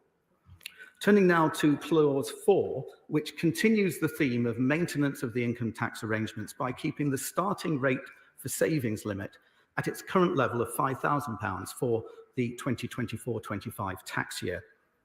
Now, many colleagues may be familiar with this, but some may not. So briefly, by way of explanation, the starting rate for savings is an extra £5,000 tax-free allowance for interest from savings specifically, for individuals who have earned incomes of less than £17,570. And this particularly supports people with low earned income, for example, pensioners reliant on savings interest. Now, the government made significant changes to the starting rate for savings in 2015, when the government raised the threshold at which you get the starting rate for savings from £2,880 to £5,000, and lowered the starting rate for savings from 10% to 0%. And as many members of the House will be aware, the starting rate for savings limit must be legislated for each year to confirm the band of savings income to which it applies. And again, that's what we're doing today. This clause, therefore, will ensure that the limit is being held at this level. And this ensures simplicity and fairness with the tax system, while maintaining a generous tax relief and supporting the public finances by taking fiscally responsible decisions. In addition to the starting rate for savings, where, as I've said, individuals with earned income of less than £17,570 can earn up to £5,000 in savings income free of tax, savers are also supported by the personal savings allowance, which provides up to £1,000 of tax-free savings income for basic rate taxpayers. Savings can also continue to benefit from the annual ISA allowance of £20,000. In addition, at spring 24, the government announced the British ISA, and this will have a new ISA allowance of £5,000 in addition to the existing ISA allowance, and will provide a new tax-free savings opportunity for people to invest in the UK. Taken together, the result of these generous allowances is that around 85% of savers pay no tax on their savings income. Madam Chair, the government is committed to continuing to support people of all incomes and at all stages of life to save. The significant increase to the starting limit in 2015 means that the taxation arrangements for savings income remain generous. Therefore, the government believes that it is appropriate to retain the starting rate for savings at its existing value at this time. Madam Chair, the government is managing the public finances in a balanced and responsible way. The government's approach to delivering fiscal sustainability is underpinned by fairness, with those on the highest incomes paying a larger share. By maintaining the current rates of income tax and the starting rate limit for savings thresholds, we will ensure the highest earners will contribute more to the revenue, supporting the government in taking a balanced approach to revenue raising while still protecting vital public services. And I therefore move that these clauses stand part of the bill. The question is that Clause 1 stands part of the bill. James Barr. Thank you very much, Madam Chair, for the opportunity to speak in this debate on behalf of the opposition. And I beg to move the two new clauses in my name and that of my honourable friend, the member for Hampstead and Kilburn. This remains a parliament of record tax rises. Not my words, Madam Chair, but those of Paul Johnson, the director of the Institute for Fiscal Studies, following the spring budget from which this finance bill derives. The IFS was not alone in their view. In response to the budget, the Institute for Government was clear too, saying that taxes are set to rise, and I quote, to a post-war high as a result of decisions made by Conservative chancellors over the past 14 years. And meanwhile, the National Institute for Economic and Social Research described the Chancellor's announcements in March as, and I quote, a low-key budget unlikely to unlock the UK's growth and productivity problems. The verdict is clear. People in Britain are facing higher taxes, squeezed living standards, and weaker public services. And they have a government unable to undo the damage they have caused. No matter what the Conservatives now say or do, the truth is that the tax burden is set to rise to its highest level in 70 years. The decisions taken by Conservative chancellors in this Parliament, and let's face it, there have been a few of them, mean that the average family will face a tax bill that is £870 a year higher by 2028-29. For pensioners, it is even worse. People over the state pension age do not even benefit from any changes to national insurance, meaning pensioner taxpayers will pay an eye-watering £960 more a year by the end of the forecast period. People across Britain are struggling to make ends meet as they find their wages squeezed and their taxes rising relentlessly. Yet the Conservatives have decided to tell the British public that they have never had it so good. I noticed ministers trying to do that again today, telling us that their plan is working.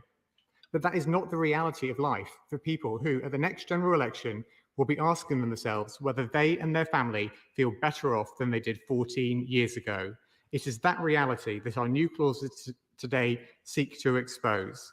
As the Conservatives gaslight the British people, our amendments today are there to call them out.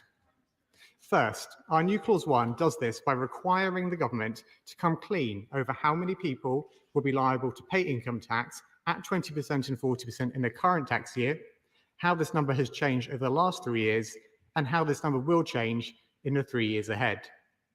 We want the government to admit the impact that their 6-year freeze to the income tax personal allowance and the higher rate threshold will have. We know that according to the Office of Budget Responsibility, 3.7 million more people will be paying tax by 28-29, and 2.7 million more people will be paying the higher rate as a result of the government's threshold freezes. Will the Minister repeat those figures and admit they are correct? We believe the Chancellor should be honest about this too, and that is what our new Clause 1 would seek to achieve. Now, of course, we know the impact of the Conservatives' decisions this Parliament are hitting pensioners who pay tax especially hard. Taxpayers over the state pension age do not benefit from any of the government's changes to national insurance, and so they will feel the impact of the Conservatives' tax rises even more. That is why we have tabled new Clause 4, again to require the Chancellor to come clean about the impact of his and his predecessors' policies. This new clause requires the Chancellor to set out how many pensioners will be liable to pay income tax this year and in each of the next 3 years, and what the average pensioner's tax bill will be. Pensioners deserve to know the truth about how the government's decisions will affect them. And frankly, they have good reason to be concerned about this government. Whilst Labour has guaranteed that the pensions triple lock will be in our manifesto and protected for the duration of the next Parliament if we win, the Conservatives refuse to say what impact on pensioners their £46 billion unfunded pledge to abolish national insurance altogether would have. As my right honourable friend, the Shadow Chancellor, said yesterday, this is a tax bombshell aimed squarely at Britain's pensioners. The Conservatives are refusing to say how they would pay for this massive commitment, And so it is hard not to suspect they are concealing their plans to make pensioners pay the bill. Perhaps they will pay for the revenue lost by abolishing national insurance by making changes to pensions, maybe changes to the rate or changes to the state pension age. Or if they are planning to keep pensions the same and make up the revenue through higher basic and higher rates of income tax, then that would mean rates of income tax going up by 8%. I and my colleagues have asked ministers again and again to come clean on how they would pay for their plans, but they resolutely refuse to do so. They could clear this up right here, right now, by either abandoning their unfunded commitment or by explaining how they would pay for it. I would happily give way if the minister would like to do so. I suspect, however, he will not. We know the Conservatives find the reality of their tax-raising record so hard to bear that they would rather hang on to a reckless, unfunded plan to abolish national insurance to make them feel better about themselves and to desperately try and keep their divided party together. It is crystal clear that for the Conservatives, it is party first, country second.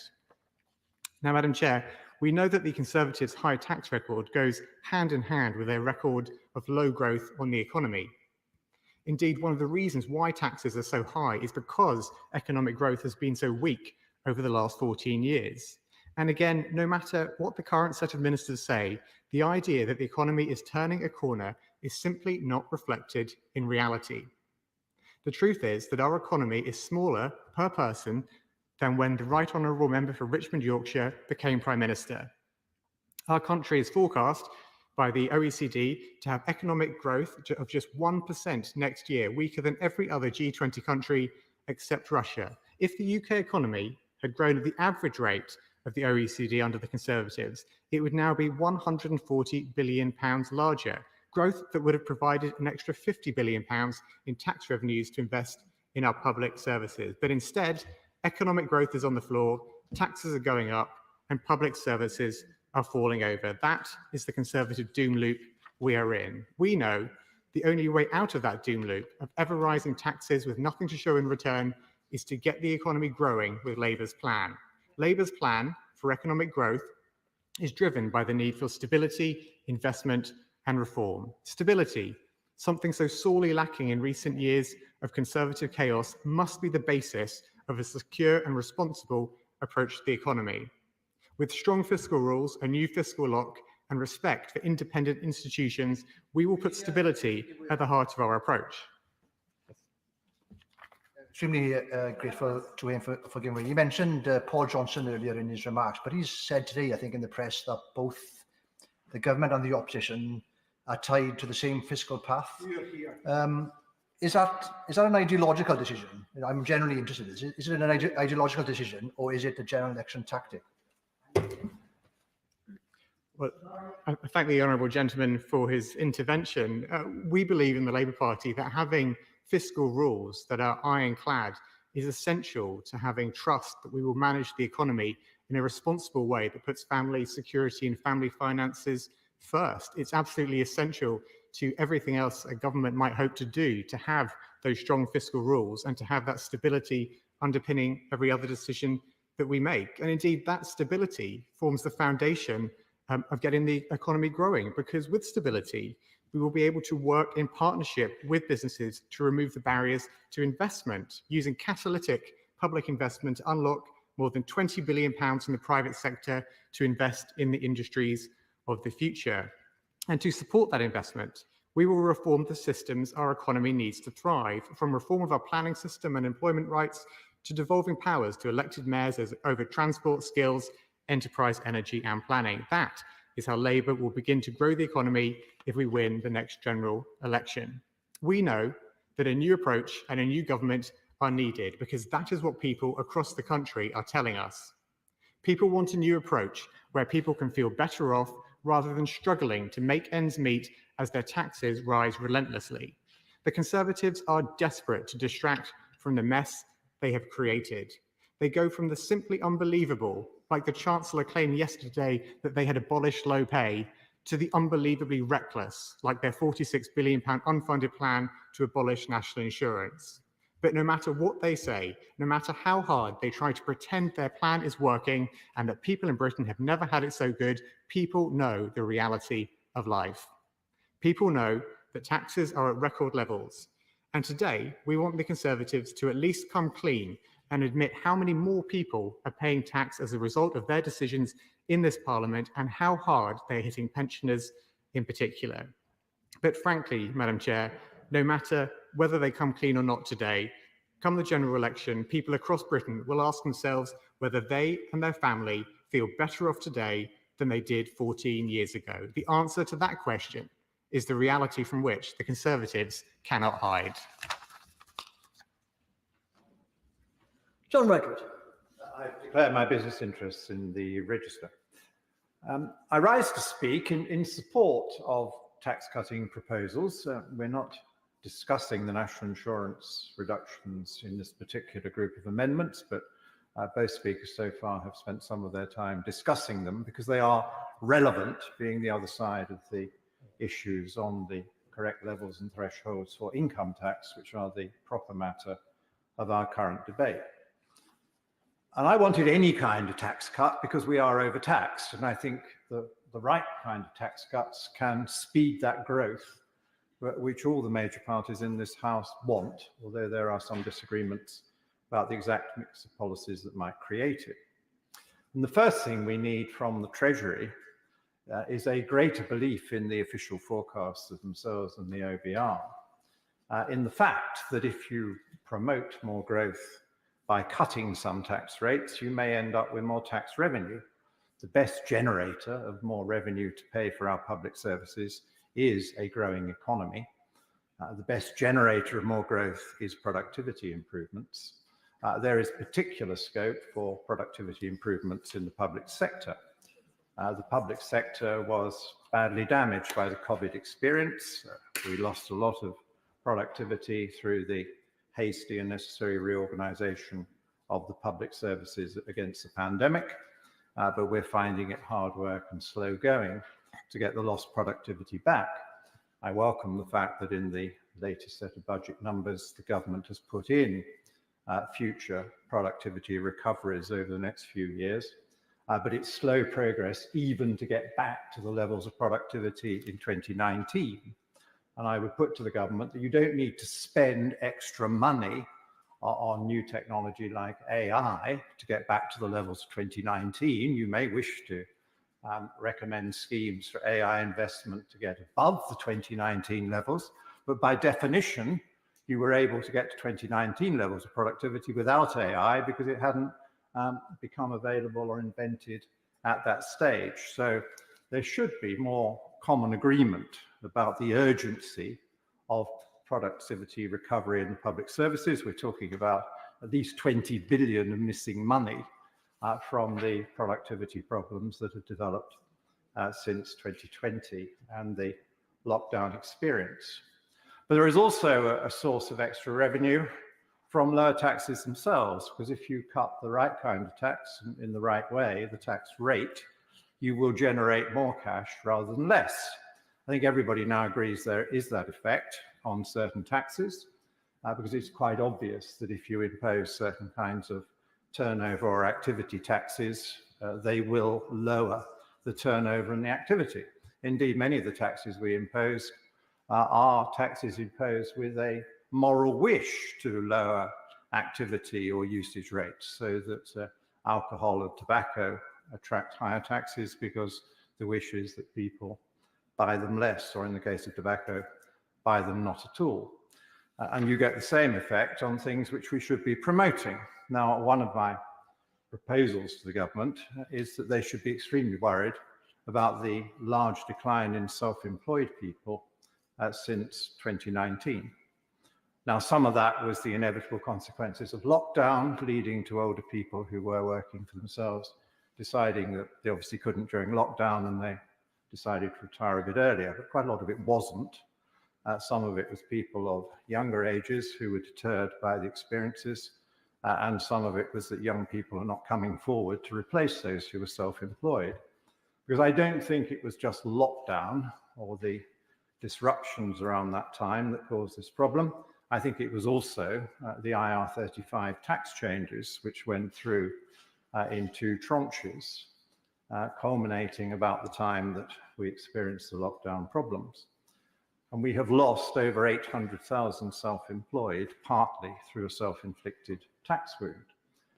And the decision was taken in two stages to introduce the idea that the person acting as the customer of the self-employed contractor had a duty to satisfy themselves about the tax status and could be liable if they had made a mistake in their tax status. And that meant it became extremely difficult for quite a lot of self-employed people to get contracts from, say, smaller business or bigger business. Because why would the executive take the risk that they could, in the end, be tied up in a dispute with the revenue that they didn't want? So it was simpler not to allow the self-employed person to bid for the contract or to win the contract, because there was this tax bureaucracy and investigation, which could put them both on the wrong end of the tax bill and on the wrong end of a moral issue, where it was looking as if they were helping someone to fiddle the taxes.